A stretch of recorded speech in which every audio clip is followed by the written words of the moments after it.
നമസ്കാരം. IFPHന്റെ 1919 ദിവസത്തെ മലയാള പരിപാടിയിലേക്ക് സ്വാഗതം. ആദ്യമായി ഒരു നിമിഷം മൗന പ്രാർത്ഥന. നന്ദി. ഇന്ന് ലോക കമ്പ്യൂട്ടർ സാക്ഷരതാ ദിനമാണ്. അപ്പം കമ്പ്യൂട്ടർ ഇല്ലാതെ ഒരു കാര്യവും ഇല്ലാത്ത ലോകത്തിലേക്ക് നാം പൊയ്ക്കൊണ്ടിരിക്കുകയാണ്. അതിൽ തന്നെ അത്ഭുതകരമായ ഒരുപാട് മാറ്റങ്ങൾ, പോസിറ്റീവായിട്ടുള്ള കാര്യങ്ങൾ വരുന്നുണ്ട്. പ്രത്യേകിച്ചും AI ബേസ്ഡ് ആയിട്ടുള്ള കൺസൾട്ടേഷനും ഡോക്ടർമാരും റോബോട്ടിക് സർജറിയും അങ്ങനെ വിശ്വസിക്കാനാകാത്ത തരത്തിലുള്ള വ്യത്യാസങ്ങൾക്ക് ലോകം സാക്ഷ്യം വഹിക്കുകയാണ്. ചികിത്സാ രംഗത്ത് അതുപോലെ. അപ്പൊ ഇതിന്റെ സാധ്യത എത്രത്തോളം ആണ് ഹോമിയോപ്പതിയിൽ എന്നുള്ളതിനെ കുറിച്ച് നമ്മൾ ചിന്തിക്കേണ്ടതായിട്ടുണ്ട്. ഇന്ന് അതിനെക്കുറിച്ചുള്ള പരിപാടിയാണ്. ഈ പരിപാടിക്ക് ഔപചാരികമായിട്ട് സ്വാഗതം ആശംസിക്കുന്നതിനായിട്ട് ഡോക്ടർ ശൈലേഷ് ക്ഷണിക്കുന്നു. Please doctor. Thank you doctor Manoj. എല്ലാവർക്കും നമസ്കാരം. ഇന്ന് ലോക കമ്പ്യൂട്ടർ സാക്ഷരതാ ദിനമാണ്. ഇന്ന് കമ്പ്യൂട്ടർ സാക്ഷരതാ ദിനവുമായി ബന്ധപ്പെട്ട് പ്രത്യേക പ്രോഗ്രാമാണ് ഇന്ന് മലയാളം സെഷനിൽ സൂമിൽ നടക്കുന്നത്. ഇന്നത്തെ ഈ പ്രോഗ്രാമിൽ പങ്കെടുക്കുന്നവർക്ക് സ്വാഗതം ആശംസിക്കുക എന്നുള്ളതാണ് എൻ്റെ കർത്തവ്യം. ഇന്നത്തെ ഈ വിശേഷാൽ പരിപാടി ഔദ്യോഗികമായി ഉദ്ഘാടനം ചെയ്യുവാനായി നമ്മോടൊപ്പം എത്തിയിരിക്കുന്നത് ശ്രീ അരുൺ RS ചന്ദ്രൻ സാറാണ്. അദ്ദേഹം 20 വർഷമായി കമ്പ്യൂട്ടർ രംഗത്ത് പല തലങ്ങളിലും പ്രവർത്തിച്ചു വരുന്ന ആളാണ്. അദ്ദേഹം CEO Spot Bay Global Private Limited അതിൽ CEO ആയിട്ടും അതുപോലെ CTO Neonize Software Solutions Private Limited എന്നീ തലങ്ങളിലെല്ലാം അദ്ദേഹം പ്രവർത്തിച്ചു വരുന്നു. 20 വർഷത്തെ എക്സ്പീരിയൻസും ഈ നിലയിലുണ്ട്. അങ്ങനെയുള്ള അരുൺ സാറിനെ നമുക്ക് ഇന്നത്തെ പ്രോഗ്രാം ഉദ്ഘാടനം ചെയ്യുവാനായി കിട്ടിയത് സൂമിന്റെ തന്നെ ഒരു ഭാഗ്യമായി കരുതുന്നു. അദ്ദേഹത്തെ ഏറെ ആദരപൂർവ്വവും സ്നേഹപൂർവ്വവും ഇന്നത്തെ സെഷനിലേക്ക് സ്വാഗതം ചെയ്യും. കൂടാതെ ഇന്നത്തെ ഈ പ്രോഗ്രാമിൽ പ്രഭാഷണം നടത്തുവാനായി നമ്മോടൊപ്പം എത്തുന്നത് ഡോക്ടർ ജോർജ് വർഗീസ് ആണ്. Medical officer GHD Ayyampuzha. അദ്ദേഹമാണ് ഇന്ന് പ്രഭാഷണം നടത്തുന്നത്. കമ്പ്യൂട്ടർ സാക്ഷരത ഹോമിയോപ്പതിയിൽ എന്നുള്ളതാണ് ഈ പ്രഭാഷണത്തിന്റെ വിഷയം. അതുപോലെ തന്നെ ഇന്നത്തെ പ്രോഗ്രാം നന്ദി പറയുവാനായി എത്തുന്നത് ഡോക്ടർ മറിയാമ്മ ജോണാണ്.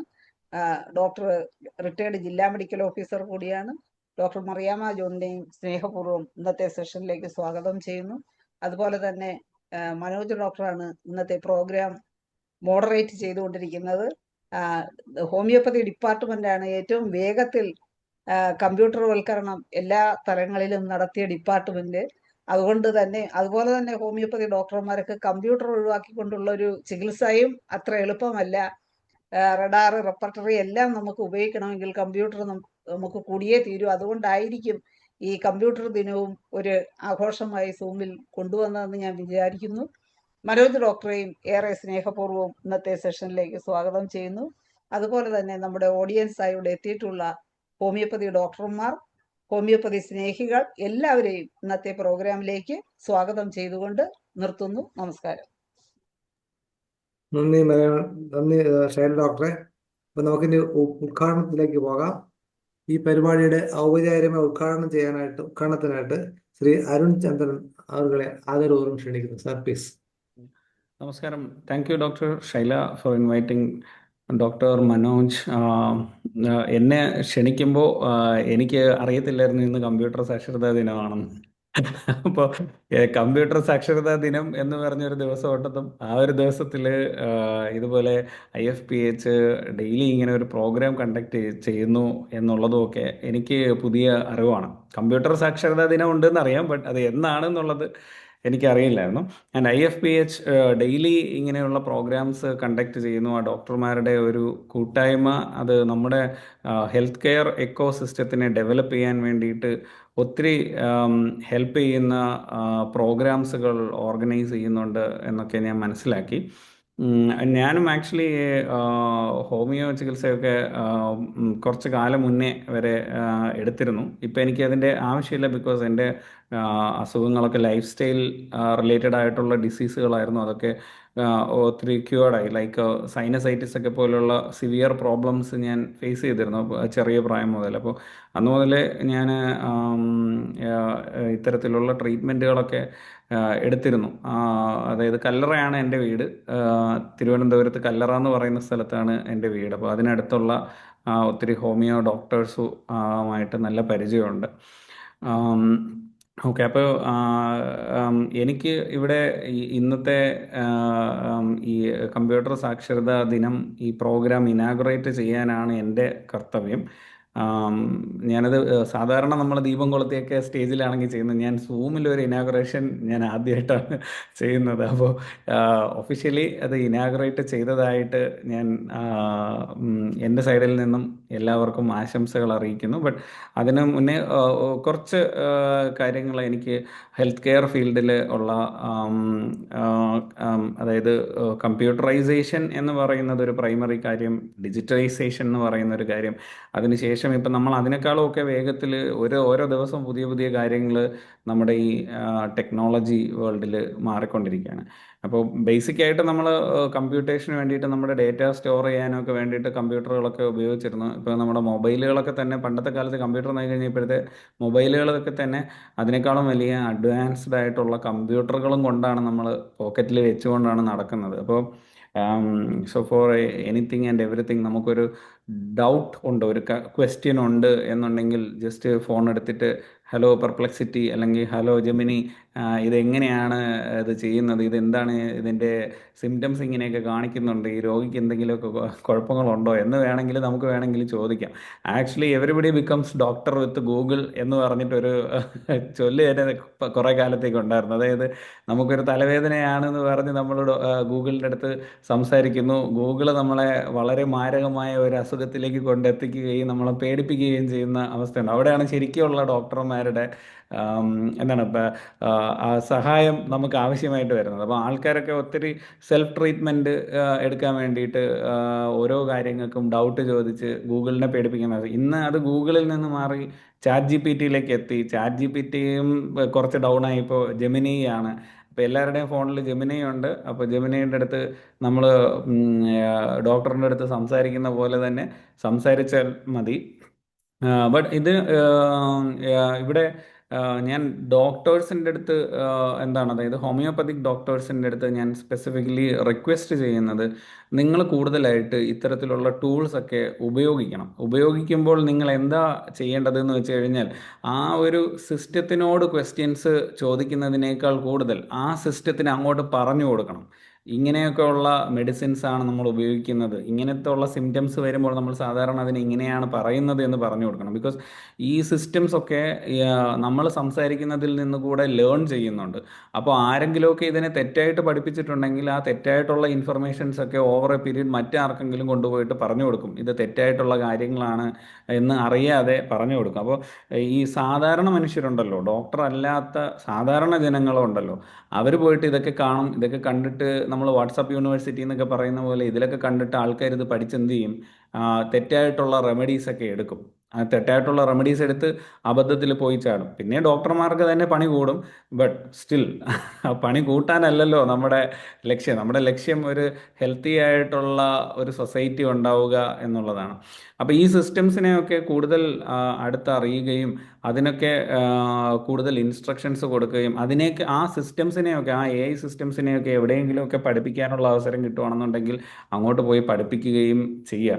അത് നിങ്ങൾ ഈ ആർട്ടിഫിഷ്യൽ ഇൻ്റലിജൻസ് പോലെ ഫർദർ ഫ്യൂച്ചറിലേക്ക് വരുന്ന വേൾഡിന് ഡോക്ടേഴ്സിന് ചെയ്യാൻ പറ്റുന്ന ഒരു വളരെ വലിയ ഹെൽപ്പ് ആയിരിക്കും. സോ ഈ ഒരു ഡിജിറ്റൽ വേൾഡിലെ പേസ് എന്ന് പറഞ്ഞു കഴിഞ്ഞാൽ നമുക്ക് ഇമാജിൻ ചെയ്യാൻ പറ്റാത്ത അത്രയും പേസാണ്, അത്രയും സ്പീഡിലാണ് ഓരോ ദിവസവും കാര്യങ്ങൾ മാറി മറിഞ്ഞുകൊണ്ടിരിക്കുന്നത്. ബിക്കോസ് ഇൻഫ്രാസ്ട്രക്ചർ ഒക്കെ അത്രയധികം ഡെവലപ്ഡായി വന്നുകൊണ്ടിരിക്കുന്നത് കൊണ്ട് ഒരു ദിവസം ചാറ്റ് ജി പി ടി ആണ് മുന്നിൽ നിൽക്കുന്നതെന്നുണ്ടെങ്കിൽ അടുത്ത ദിവസം ഗൂഗിൾ മുന്നിലേക്ക് വരുന്നു, അതിന് അടുത്ത ദിവസം പെർപ്ലക്സിറ്റി മുന്നിലേക്ക് വരുന്നു, ഇങ്ങനെ പല പല ആൾക്കാർ മുന്നിലേക്ക് വരുന്നു. സത്യം പറഞ്ഞു കഴിഞ്ഞാൽ ഈ IT ഫീൽഡിൽ തന്നെ ഡയറക്റ്റ് എല്ലാ ദിവസവും ഡേ ടു ഡേ ജോബ് ചെയ്യുന്ന ആൾക്കാർക്ക് വരെ കൺഫ്യൂഷനാണ്. ഇതിൽ ആരെ ഉപയോഗിക്കണം എന്നുള്ള കൺഫ്യൂഷൻ എല്ലാവർക്കും ഉണ്ടാവാറുണ്ട്. ഓരോ ദിവസവും ഓരോ ആൾക്കാർ മുന്നിലേക്ക് കയറിക്കൊണ്ടിരിക്കുകയാണ്. അതിൻ്റെ ഒരു സ്റ്റെബിലിറ്റി എന്ന് പറഞ്ഞു കഴിഞ്ഞാൽ ഒരു പീക്ക് സാച്ചുറേഷൻ സ്റ്റേജിലേക്ക് നമ്മൾ ഇതുവരെ എത്തിയിട്ടില്ല. ഇനിയും അത് ഒരു 1.5 വർഷം കൂടെ മുന്നിലേക്ക് പോയി കഴിഞ്ഞാൽ മാത്രമേ നമുക്ക് മനസ്സിലാവുള്ളൂ എന്തൊക്കെയാണ് നമുക്ക് മാർക്കറ്റിൽ ശരിക്കും യൂസ് ചെയ്യാൻ പറ്റുന്നത് അല്ലെങ്കിൽ യൂസ് ചെയ്യാൻ പറ്റാത്തത്. നെക്സ്റ്റ്, ഇതിനെ ബേസ് ചെയ്തിട്ട് ഒരു ലോ ഇതുവരെ വന്നിട്ടില്ല. കാരണം ഈ കൊച്ച് ജനിച്ചതേ ഉള്ളൂ, ഈ കൊച്ചിന് വേണ്ടി നിയമം ഉണ്ടാക്കാറായിട്ടില്ല. അപ്പം ഈ കുഞ്ഞ് എന്തൊക്കെയാണ് ചെയ്യാൻ പോകുന്നത് എന്നുള്ള സിറ്റുവേഷൻ പോലും നമുക്ക് ആർക്കും തന്നെ ശരിക്കും അങ്ങോട്ട് മനസ്സിലാക്കാൻ പറ്റിയിട്ടില്ല. അതുകൊണ്ട് തന്നെ നിയമപരമായ പല റെസ്ട്രിക്ഷൻസും ഇതിൽ കറൻ്റ്ലി പോസിബിൾ അല്ല. അപ്പോൾ ഇപ്പോൾ പോലും നമ്മുടെ സൈബർ സെക്യൂരിറ്റി പോലും അത്രത്തോളം സേഫായി വന്നിട്ടില്ല. അത്രത്തോളം നമുക്ക് സൈബർ ക്രൈംസിനെ സ്റ്റോപ്പ് ചെയ്യാനൊന്നും പറ്റുന്ന ലെവലിലേക്ക് അത് വന്നിട്ടില്ല. അതുപോലെ തന്നെയാണ് ആർട്ടിഫിഷ്യൽ ഇൻ്റലിജൻസ്. നിങ്ങൾക്ക് അറിയാം, ഓരോ ദിവസവും ഓരോ ആൾക്കാരുടെ ഫോട്ടോ വെച്ചിട്ടും വീഡിയോസും ഓഡിയോസും മറ്റ് പലതും ക്രിയേറ്റ് ചെയ്യുന്നുണ്ട്. നിങ്ങളൊരാളുടെ ഫോട്ടോ എടുത്ത് കൊടുത്തിട്ട് നിങ്ങൾ പറഞ്ഞതാണ് എന്ന് പറഞ്ഞ് ഒരു ഓഡിയോ ക്ലിപ്പ്, ഒരു വീഡിയോയും, അതായത് നിങ്ങൾ ഇരുന്ന് സംസാരിക്കുന്ന പോലെ തന്നെ ഒരു സാധനം ഉണ്ടാക്കാൻ ആർട്ടിഫിഷ്യൽ ഇൻ്റലിജൻസിനെ കൊണ്ട് പറ്റും, അല്ലെങ്കിൽ വീഡിയോ ജനറേറ്റിംഗ് ടൂൾസിനെ കൊണ്ട് പറ്റും. അപ്പോൾ ശരിക്കും ഇതൊക്കെ പറ്റും എന്നുള്ളത്, ഇതൊക്കെ ചെയ്യുന്നത് നല്ല കാര്യത്തിന് വേണ്ടിയിട്ടാണ്. ഇത്തരം കണ്ടുപിടുത്തങ്ങളൊക്കെ നമ്മൾ ഇന്നോവേറ്റ് ചെയ്യുന്നത്. ഹവർ, എല്ലാ നല്ല കണ്ടുപിടുത്തങ്ങളുടെയും ഒരു സൈഡിൽ ഒരു മോശപ്പെട്ട വിഭാഗം ജനതയും ഉണ്ട്, ഒരു മോശപ്പെട്ട ആൾക്കാരും ഉണ്ട്. അവർ അതിനെ മോശപ്പെട്ട കാര്യങ്ങൾക്ക് വേണ്ടി യൂസ് ചെയ്തേക്കാം. അപ്പോൾ അത് നമ്മൾ റെസ്പോൺസിബിൾ ആയിട്ട് യൂസ് ചെയ്യാനും പഠിക്കണം. നിങ്ങൾക്ക് അറിയുന്നവരോടൊക്കെ അത് സ്പ്രെഡ് ചെയ്യണം, അത് പഠിപ്പിക്കണം. അവരെ ഇതെങ്ങനെയാണ് റെസ്പോൺസിബിളായിട്ട് യൂസ് ചെയ്യുക എന്നുള്ളത് പഠിപ്പിക്കണം. ഇതിൻ്റെയൊക്കെ യൂസേജ് റെസ്ട്രിക്റ്റ് ചെയ്യുക എന്നുള്ളതിനേക്കാൾ റെസ്പോൺസിബിളി യൂസ് ചെയ്യാൻ പഠിപ്പിക്കണം. വീട്ടിലെ കുട്ടികളെയും, നാട്ടിലൊക്കെ നമ്മൾ പല പല സ്ഥലങ്ങളിലും ഡോക്ടേഴ്സൊക്കെ സെഷൻസൊക്കെ എടുക്കാൻ പോകുമല്ലോ. അപ്പോൾ സെഷൻസൊക്കെ എടുക്കാൻ പോകുമ്പോൾ അവിടുത്തെ കുട്ടികളെയും ടീച്ചേഴ്സിനെയും ഒക്കെ പറഞ്ഞ് മനസ്സിലാക്കണം. ഇതെൻ്റെ ഒരു റിക്വസ്റ്റും കൂടെയാണ്, ആ ഒരു ഇൻഡസ്ട്രിക്ക് സ്റ്റേബിളായിട്ട് നിലനിൽക്കാൻ വേണ്ടിയിട്ടുള്ള ഒരു റിക്വസ്റ്റും കൂടെയാണ്. അതായത് നമ്മുടെ ഒരു രീതി എന്ന് പറഞ്ഞു കഴിഞ്ഞാൽ, നമ്മുടെ ഭാരതത്തിൻ്റെ ഒരു രീതി എന്ന് പറഞ്ഞാൽ എല്ലാത്തിനും നിരോധനം ഏർപ്പെടുത്തുക എന്നുള്ളതാണ്. നിരോധനം ഒരു സൊല്യൂഷൻ അല്ല. നിരോധനം ഏർപ്പെടുത്തിയാലും ആൾക്കാർ ഹിഡൻ ആയിട്ട് പല കാര്യങ്ങളും ഉപയോഗിക്കും. നിരോധനത്തിനേക്കാൾ ബെറ്റർ ആയിട്ട് നമുക്കതിനെ റെസ്പോൺസിബിൾ ആയിട്ട് ഉപയോഗിക്കാൻ പഠിപ്പിക്കുക എന്നുള്ളതാണ്. ആൻഡ് ഞാൻ വലിയൊരു സ്പീച്ചൊന്നും പ്രിപ്പയർ ചെയ്തിട്ടില്ല. ഒരു 10 മിനിറ്റ്സ് സംസാരിക്കണം എന്നേ ഉണ്ടായിരുന്നുള്ളൂ. ഞാൻ എൻ്റെ വാക്കുകൾ ചുരുക്കുന്നതിന് മുന്നേ ഒരു ലാസ്റ്റ് തിങ് കൂടെ പറയാം. ഞാനും ഹെൽത്ത് കെയർ ഇൻഡസ്ട്രിയിൽ വർക്ക് ചെയ്യുന്നുണ്ട്. ഞാൻ എൻ്റെ കമ്പനിയുടെ പാർട്ടായിട്ട് ഞാനിപ്പോൾ ആഫ്രിക്കയിലായിരുന്നു. ഞാൻ ലാസ്റ്റ് വീക്ക് തിരികെ വന്നതേ ഉള്ളൂ. ആഫ്രിക്കയിൽ ഒരു കൺട്രിയുടെ നഴ്സിംഗ് കൗൺസിലിനെ അവരുടെ ഡിജിറ്റലൈസേഷൻ ചെയ്യുന്നത്, നഴ്സസിന് വേണ്ടിയിട്ടുള്ള എക്സാംസും മറ്റു കാര്യങ്ങളൊക്കെ കണ്ടക്ട് ചെയ്യുക, അവരുടെ സർട്ടിഫിക്കറ്റ്സ് കണ്ടക്ട് ചെയ്യുക, ആ ഓർഗനൈസേഷൻ്റെ എന്താണ് ക്വസ്റ്റ്യൻ ബാങ്ക്സ് മാനേജ് ചെയ്യുക, അങ്ങനെയൊക്കെയുള്ള പല കാര്യങ്ങളും ഞങ്ങളുടെ കമ്പനി ഇവിടെ നിന്ന് ആണ് ചെയ്തു കൊടുക്കുന്നത്. അവരിവിടെയും വിസിറ്റ് ചെയ്യാറുണ്ട്, നമ്മുടെ ട്രെയിനിങ് ഒക്കെ അറ്റൻഡ് ചെയ്യാറുണ്ട്. അപ്പോൾ എനിത്തിങ് ഫോർ യുവർ ഓർഗനൈസേഷൻ, IFPHന് വേണ്ടിയിട്ടോ ഹോമിയോപ്പതിക് സെഗ്മെൻറ്റിന് വേണ്ടിയിട്ടോ എന്തെങ്കിലും കൺസൾട്ടിങ്ങോ മറ്റു കാര്യങ്ങളോ ഒക്കെ ആവശ്യമാണെന്നുണ്ടെങ്കിൽ, ഹെൽത്ത് കെയറിൽ ഞങ്ങൾ ഓൾറെഡി വർക്ക് ചെയ്യുന്നതുകൊണ്ട് തന്നെ ഞങ്ങൾക്കും നിങ്ങളെയും ഹെൽപ്പ് ചെയ്യാൻ പറ്റും. ഇപ്പോൾ എന്താവശ്യമുണ്ടെങ്കിലും വിളിക്കുക. Thank you very much. ഞാൻ ഒരിക്കൽ കൂടെ ഉദ്ഘാടനം ഒഫീഷ്യലി നിർവഹിച്ചതായി അറിയിക്കുന്നു. Thank you. നന്ദി, വളരെ നന്ദി. പ്രത്യേകിച്ച് ഒരു നിർദ്ദേശം, ഈ പറഞ്ഞ കൂടുതൽ ആ ടൂൾസിന് ഉപയോഗിക്കുകയും അതിന് പ്രോപ്പർ റെസ്പോൺസ് കൊടുക്കുകയും ചെയ്യുന്നുള്ള വളരെ വിലയേറിയ നിർദ്ദേശമാണ്. പൊതുവെ ആരും ശ്രദ്ധിക്കാത്ത കാര്യമാണ്ട് തന്നെ പലപ്പോഴും ഒരു പ്രോപ്പറായ മറുപടി ആയിരിക്കും പലപ്പോഴും കിട്ടുന്നത്. അപ്പൊ എല്ലാവരും ശ്രദ്ധിക്കുമെന്ന് വിചാരിക്കുന്നു. വളരെ നന്ദി സാർ, പങ്കെടുത്തതിലും. കഴിവുകൾ തുടരുക. അപ്പൊ നമുക്ക് നമ്മുടെ പ്രധാന പരിപാടിയിലേക്ക് പോകാം. Homeopathy thank you. ഡിപ്പാർട്ട്മെന്റിന്റെ തന്നെ ഒരു എന്താ പറയുക ഹൃദയമായ ഡോക്ടർ ജോർജ്. കാരണം ഇപ്പോൾ എല്ലാം ഒരുപാട് സോഫ്റ്റ്വെയർ ആണ്. അപ്പൊ ദിവസവും ഓരോരോ പുതിയ പുതിയ സംഭവങ്ങൾ വരുന്നു. ഇതൊക്കെ നമ്മൾ വെള്ളം കുടിക്കുകയാണ്. അപ്പൊ എന്തെങ്കിലുമൊക്കെ പലപ്പോഴും കച്ചിത്തുരുമ്പുകളായിട്ടുള്ള Augustine doctor, doctor George Varghese, doctor Anilkumar, doctor Anil, doctor കണ്ണൂരുള്ള ഉണ്ടല്ലോ, ഇവരെല്ലാം കൊണ്ടാണ് ഇതിന് പോകുന്നത്. ശമ്പളം വാങ്ങിക്കുന്ന ബില്ല് ഉൾപ്പെടെയുള്ള കാര്യങ്ങൾ കൈകാര്യം സോഫ്റ്റ്വെയർ വേണം. അപ്പൊ കണ്ണൂരുള്ള അതില് രാജേഷ് അല്ലേ? രാജേഷ്, അതെ. അപ്പൊ അതിലൊരു വളരെ ദിവ്യനായ ഒരു വ്യക്തി എന്ന് പറയേണ്ടി വരും, ഡോക്ടർ ജോർജ് വർഗീസ്. മാത്രമല്ല സ്പോർട്സ് ഷട്ടിൽ ചാമ്പ്യൻ ആണ്. ഡോക്ടർ ജോർജ് വർഗീസിനെ ആദരവോടെ ക്ഷണിക്കുന്നു. Doctor George. നമസ്കാരം സാറേ. IFPH ഭാരവാഹികളെ എല്ലാവർക്കും നമസ്കാരം. എൻ്റെ DMO ആയിരുന്ന മറിയാമ്മ മാഡം എൻ്റെ അടുത്തുണ്ടാവും. ഞാൻ തൃശ്ശൂർ ജോലി ചെയ്യുന്ന സമയത്ത് മാഡം ഇവിടുത്തെ DMO ആയിരുന്നു. അപ്പോൾ ഇവരൊക്കെ കാണുന്നതിലും ഇവരോടൊക്കെ സംസാരിക്കുന്നതിലും വളരെ സന്തോഷം. ഏതായാലും എന്നെ ഇതിലേക്ക് ഇന്നത്തെ ഒരു ദിവസം ഒരു കമ്പ്യൂട്ടർ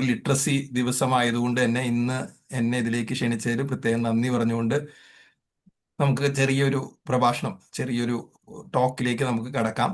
ഞാൻ ചെറിയൊരു സ്ലൈഡ് പ്രിപ്പയർ ചെയ്തിട്ടുണ്ട്, അത് കാണിക്കാമല്ലോ മനസ്സരെ. ഷെയർ ചെയ്യാം. കോഹോസ്റ്റ് ആക്കിയിട്ടുണ്ട്, ചെയ്യാം. കാണുന്നുണ്ടെന്ന് വിചാരിക്കുന്നു അല്ലേ? ഉണ്ട്, തുടങ്ങിയിട്ടുണ്ട്. ഓക്കെ. എഴുതിയതൊക്കെ ഇംഗ്ലീഷിലാണെങ്കിലും പറയാൻ പോകുന്നതൊക്കെ മലയാളത്തിലാണ്. ഓക്കെ. അപ്പൊ രണ്ടും അതിൻ്റെ അകത്തുണ്ട്. അപ്പൊ ഇന്നത്തെ കമ്പ്യൂട്ടർ ലിറ്ററസി ഇൻ ഹോമിയോപ്പതി ആണ് നമ്മുടെ പ്രധാനമായിട്ടുള്ള ഇന്നത്തെ വിഷയം. അപ്പൊ ഇന്നത്തെ ഡിസംബർ 2 ആണ് ഇന്നത്തെ ദിവസവും. അപ്പൊ ഹോമിയോപ്പതിയിൽ എന്തോ ഒരു കമ്പ്യൂട്ടർ പ്രസക്തമാണെന്ന് പലർക്കും അറിയാമെങ്കിലും എത്ര പേര് കമ്പ്യൂട്ടർ ഉപയോഗിക്കുന്നു എന്നുള്ളത് എനിക്ക് തോന്നുന്നു ഇപ്പൊ ന്യൂ ജനറേഷൻ കുറെ പേര് ഉപയോഗിക്കുന്നുണ്ട്. അത് കമ്പ്യൂട്ടറിന്റെ നമുക്ക് ഹോമിയോപ്പതിയുടെ സബ്ജക്ട് വൈസ് ആവശ്യത്തിന് വേണ്ടി ഉപയോഗിക്കുന്നതുണ്ട്. നമുക്ക് ഈ ഹോമിയോപ്പതിയുടെ ഈ ഡാറ്റാബേസ് മാനേജ്മെന്റിന് വേണ്ടിയും പേഷ്യന്റിന്റെ ഡാറ്റാബേസ് കൈകാര്യം ചെയ്യുന്നതിന് വേണ്ടിയും ഉപയോഗിക്കുന്ന ഡോക്ടർമാരുണ്ട്. എസെൻഷ്യലി നമ്മളിപ്പോ മൊത്തം കാലം പഴയതാണ്. 1982 മുതൽ നമുക്ക് ഹോമിയോപ്പതിയുടെ റെപ്പർട്ടറി ഉപയോഗിക്കാൻ തന്നെ നമുക്ക് സോഫ്റ്റ്വെയറുകൾ അന്നുണ്ടായിരുന്നു. ഈവൻ എനിക്ക് തോന്നുന്നു അന്ന് വിൻഡോസ് പോലും ഇറങ്ങിയിട്ടില്ല. അതിനു മുമ്പേ റഡാറ് അന്ന് ഇറങ്ങിയിട്ടുണ്ട്. 1982 തന്നെ റഡാറ് ഇറങ്ങിയ ഒരു കാലം ഉണ്ടായിരുന്നു. അന്നത്തെ കമ്പ്യൂട്ടർ നമ്മൾ ഇന്നത്തെ കാണുന്ന പോലത്തെ കമ്പ്യൂട്ടറേ അല്ല. അത് പഴയ കാലത്ത് വിൻഡോസ് ഉണ്ടാവണമെങ്കിൽ IBM ഒക്കെ ഇറക്കിയിരുന്ന ഒരു കമ്പ്യൂട്ടറിലൊക്കെയാണ് ആദ്യത്തെ കാലത്തൊക്കെ ഇത് ഇൻസ്റ്റാൾ ചെയ്തിട്ട് ഉപയോഗിച്ചുകൊണ്ടിരുന്നത്. ഇതിന്റെ പ്രധാന ഉദ്ദേശം വളരെ സിമ്പിൾ ആയിരുന്നു. ഇന്നത്തെ അത്രയും ടെക്നോളജി ഒന്നും വന്നില്ലെങ്കിലും ബേസിക്കലി റെപ്പർട്ടറൈസേഷൻ ആയിരുന്നു അതിൻ്റെ അകത്ത് ഉണ്ടായിരുന്ന ഒരു പ്രക്രിയ. അതിനായിരുന്നു നമ്മൾ കമ്പ്യൂട്ടർ ഉപയോഗിച്ചിരുന്നത്. ഇപ്പോഴും നമുക്ക് വേണമെങ്കിൽ അഭിമാനത്തോടെ തന്നെ പറയാം, കമ്പ്യൂട്ടർ ഉപയോഗിച്ച് മരുന്ന് കണ്ടുപിടിച്ചിരുന്ന 1982 മുതലേ ഹോമിയോപ്പതിയിൽ നമ്മൾ കമ്പ്യൂട്ടർ ഉപയോഗിച്ച് മരുന്ന് കണ്ടുപിടിക്കാൻ അതിന്റെ സഹായം തേടിയിരുന്നു എന്നുള്ളത് വലിയൊരു വാസ്തവമാണ്. കാരണം ഹോമിയോപ്പതിയുടെ ഡാറ്റാബേസ് അത്രയ്ക്ക് വാസ്റ്റ് ആണ്. നമ്മളൊരു അലോപ്പതി ഡോക്ടറോട് പറയുന്നതിനേക്കാളും നമ്മൾ ജനത്തിനെ പറഞ്ഞ് മനസ്സിലാക്കേണ്ട ഒരു വലിയൊരു കാര്യമാണ്. അത്രയധികം വാസ്റ്റ് ലിറ്ററേച്ചർ ആണ് ഹോമിയോപ്പതിയിലുള്ളത്. ഒരു കമ്പ്യൂട്ടറിന്റെ സഹായം ഇല്ലാതെ നമുക്കൊരു എക്സ്പേർട്ട് അഡ്വൈസ് ഒരിക്കലും നമുക്ക് കിട്ടൂല. നമ്മുടെ എക്സ്പീരിയൻസിൽ നിന്നല്ലാണ്ട് നമ്മൾ ഉണ്ടാക്കിയെടുക്കണം. കമ്പ്യൂട്ടർ വന്നതോടുകൂടെ ഈ ഡാറ്റാബേസ് മൊത്തം നമുക്ക് എടുക്കാനും നമുക്ക് മനസ്സിലാക്കാനും ഈ കമ്പ്യൂട്ടറാണ് നമ്മളെ സഹായിക്കുന്നത്. ഇപ്പൊ ഏകദേശം 8,000-ഓളം മരുന്നുകളുണ്ട്. നമ്മൾ ആ കൂടി അതിൻ്റെ ഒരു 10% ഒരു 800 അല്ലെങ്കിൽ ഒരു 1000 മരുന്ന് പഠിച്ചിട്ടായിരിക്കും ഒരു ഡോക്ടർ ആകുന്നത്. ബാക്കിയെല്ലാം നമ്മൾ വിത്ത് ക്ലിനിക്കൽ എക്സ്പീരിയൻസിൽ നിന്ന് പഠിക്കുന്നു. അതിനെ ഒരുപാട് സഹായിക്കുന്നത് ഈ പറയുന്ന പുസ്തകങ്ങളാണ്. പുസ്തകങ്ങളുടെ ഡിജിറ്റൽ ഇതാണ് നമുക്ക് ഈ പറയുന്ന നമുക്ക് കമ്പ്യൂട്ടർ വേർഷനിലേക്ക് വരുമ്പോൾ നമ്മളെ സഹായിക്കാനായിട്ട് വരുന്നത്. അപ്പൊ നമ്മുടെ ടോപ്പിക്കിലേക്ക് കിടക്കാം. ലിറ്ററസിയാണ്, കമ്പ്യൂട്ടർ ലിറ്ററസി ഇൻ ഹോമിയോപ്പതി. അതിന്റെ ജസ്റ്റ് കുറച്ച് ഒരു 3-4 സ്ലൈഡേ ഉള്ളൂ. നമ്മൾ കുറച്ച് നേരത്തേക്ക് മാത്രമേ ആ ടോക്ക് വരുന്നുള്ളൂ. അപ്പൊ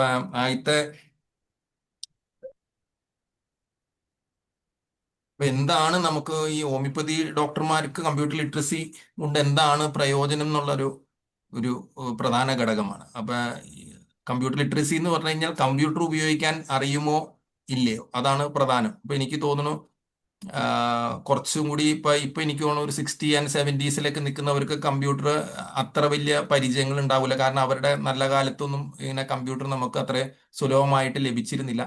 എന്നാലും കുറച്ചും കൂടിയും ഈ പറഞ്ഞ പോലെ ഇപ്പോഴും 60s ഒക്കെ ഉള്ളവർ തന്നെ കമ്പ്യൂട്ടർ ഉപയോഗിച്ച് തുടങ്ങിയവരുണ്ട്. ഇതിന്റെ ടൂൾസ് ഉപയോഗിക്കുന്നവരുണ്ട്. അപ്പോൾ ഹോമിയോപ്പതിയിൽ പ്രധാനമായിട്ടും ഈ ഡിജിറ്റൽ ടൂൾസ് എങ്ങനെ കൈകാര്യം ചെയ്യുന്നു എന്ന് ആണ് ഇതിൻ്റെ അകത്തുള്ള ഏറ്റവും വലിയ കാര്യം. ഇന്ന് നമ്മുടെ ഉദ്ഘാടകനായ ശ്രീ അരുൺ സാറ് പറഞ്ഞത് നമ്മുടെ കയ്യിൽ തന്നെ ടൂൾ ഉണ്ട്. നമ്മുടെ കയ്യിൽ എല്ലാവരുടെയും മൊബൈൽ ഉണ്ട്. മൊബൈൽ തന്നെ ഒരു കമ്പ്യൂട്ടർ ആണെന്ന് അദ്ദേഹം പരാമർശിക്കുകയുണ്ടായി. അത് വളരെ സത്യമാണ്. അപ്പൊ ആ ഒരു ടൂള് തന്നെ നമ്മുടെ കയ്യിലുണ്ട്.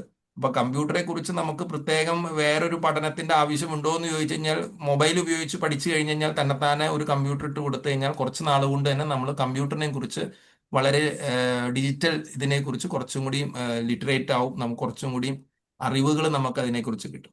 ഇതിനകത്ത് പ്രധാനം ഇൻഫർമേഷൻ കമ്മ്യൂണിക്കേഷന്റെ ടെക്നോളജി വെച്ചിട്ട് നമുക്ക് അതിനുള്ള കുറെ ടൂൾസും പ്രാക്ടീസും നമുക്ക് ചെയ്യാൻ പറ്റും. അതിനകത്ത് നമ്മുടെ കുറച്ച് ടൂൾസ് ഉണ്ട്. ആ ടൂൾസ് നമുക്ക് നമ്മുടെ പ്രാക്ടീസിന് നമുക്ക് ഉപകാരപ്പെടുന്നുണ്ട്.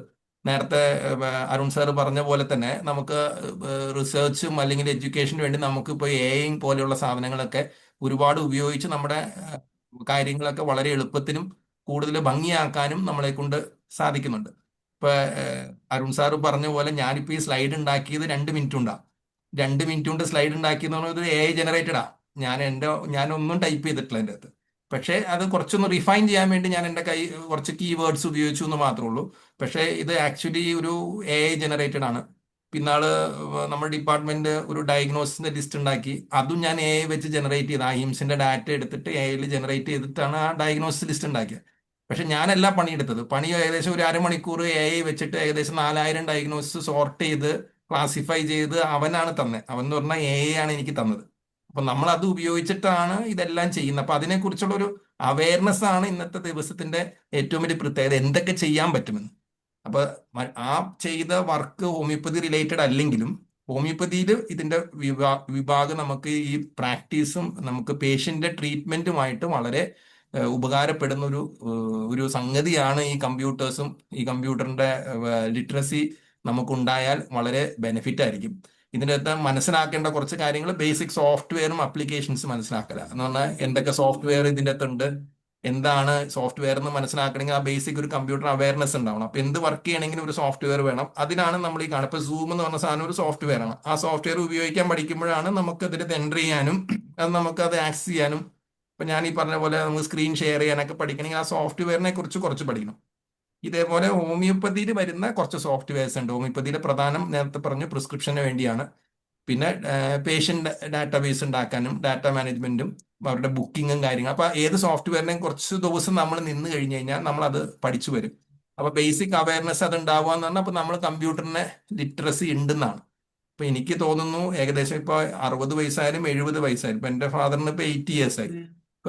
അദ്ദേഹം ഉപയോഗിക്കുന്നുണ്ട്, മൊബൈൽ ഉപയോഗിക്കുന്നുണ്ട്, വളരെ ഭംഗിയായിട്ട് ഉപയോഗിക്കുന്നുണ്ട്. എല്ലാം നമ്മൾ ടച്ച് ആണല്ലോ. അപ്പൊ അവർ അവെയർ ആണോ എന്ന് ചോദിച്ചു കഴിഞ്ഞാൽ ആക്ച്വലി അവരും ലിറ്ററേറ്റ് ആണ്. ഡിജിറ്റൽ വേൾഡിൽ അവർ ലിറ്ററേറ്റ് ആണ്. അപ്പൊ ഈ കാലഘട്ടത്തിൽ ജനിച്ചു വരുന്ന കൊച്ച് എനിക്ക് തോന്നുന്നു 1 വയസ്സാകുമ്പോഴേ തൊട്ടേ കമ്പ്യൂട്ടർ ലിറ്ററേറ്റ് ആണ്. അതിന് കാരണം വിപ്ലവം ഉണ്ടാക്കിയത് മൊബൈൽ തന്നെയാണ്. നമ്മൾ കമ്പ്യൂട്ടറെ കുറിച്ച് ചിന്തിക്കുമ്പോൾ ഇച്ചിരി കൂടി വ്യത്യസ്തമായിട്ടുള്ള കുറച്ചും കൂടി വ്യത്യാസങ്ങളുണ്ട് എന്ന് മാത്രമേ അതിൻ്റെ അകത്തുള്ളൂ. ഈ പറയുന്ന കമ്പ്യൂട്ടർ ലിറ്ററസി ഉണ്ട്. നമുക്ക് ഡോക്ടേഴ്സിന് അടുത്ത ഇത് അറിയേണ്ടത് ഈ ഇലക്ട്രോണിക് റെക്കോർഡ്സ് എങ്ങനെ മാനേജ് ചെയ്യണം, അതെങ്ങനെ അത് സൂക്ഷിക്കണം, അത് എന്തിൽ സൂക്ഷിക്കണം, അതെങ്ങനെ റിട്രൈവ് ചെയ്യാം. അപ്പൊ അത് കൂടാണ്ട് വേൾഡ് വൈഡ് ആയിട്ടുള്ള ഈ പറയുന്ന ലൈബ്രറീസ് ഉണ്ട്. ഓൺലൈനായിട്ട് വരുന്ന ഒരുപാട് ഡാറ്റകൾ അല്ലെങ്കിൽ ഡിജിറ്റൽ റെക്കോർഡ്സ്. പണ്ട് നമ്മൾ പുസ്തകം മറയ്ക്കും.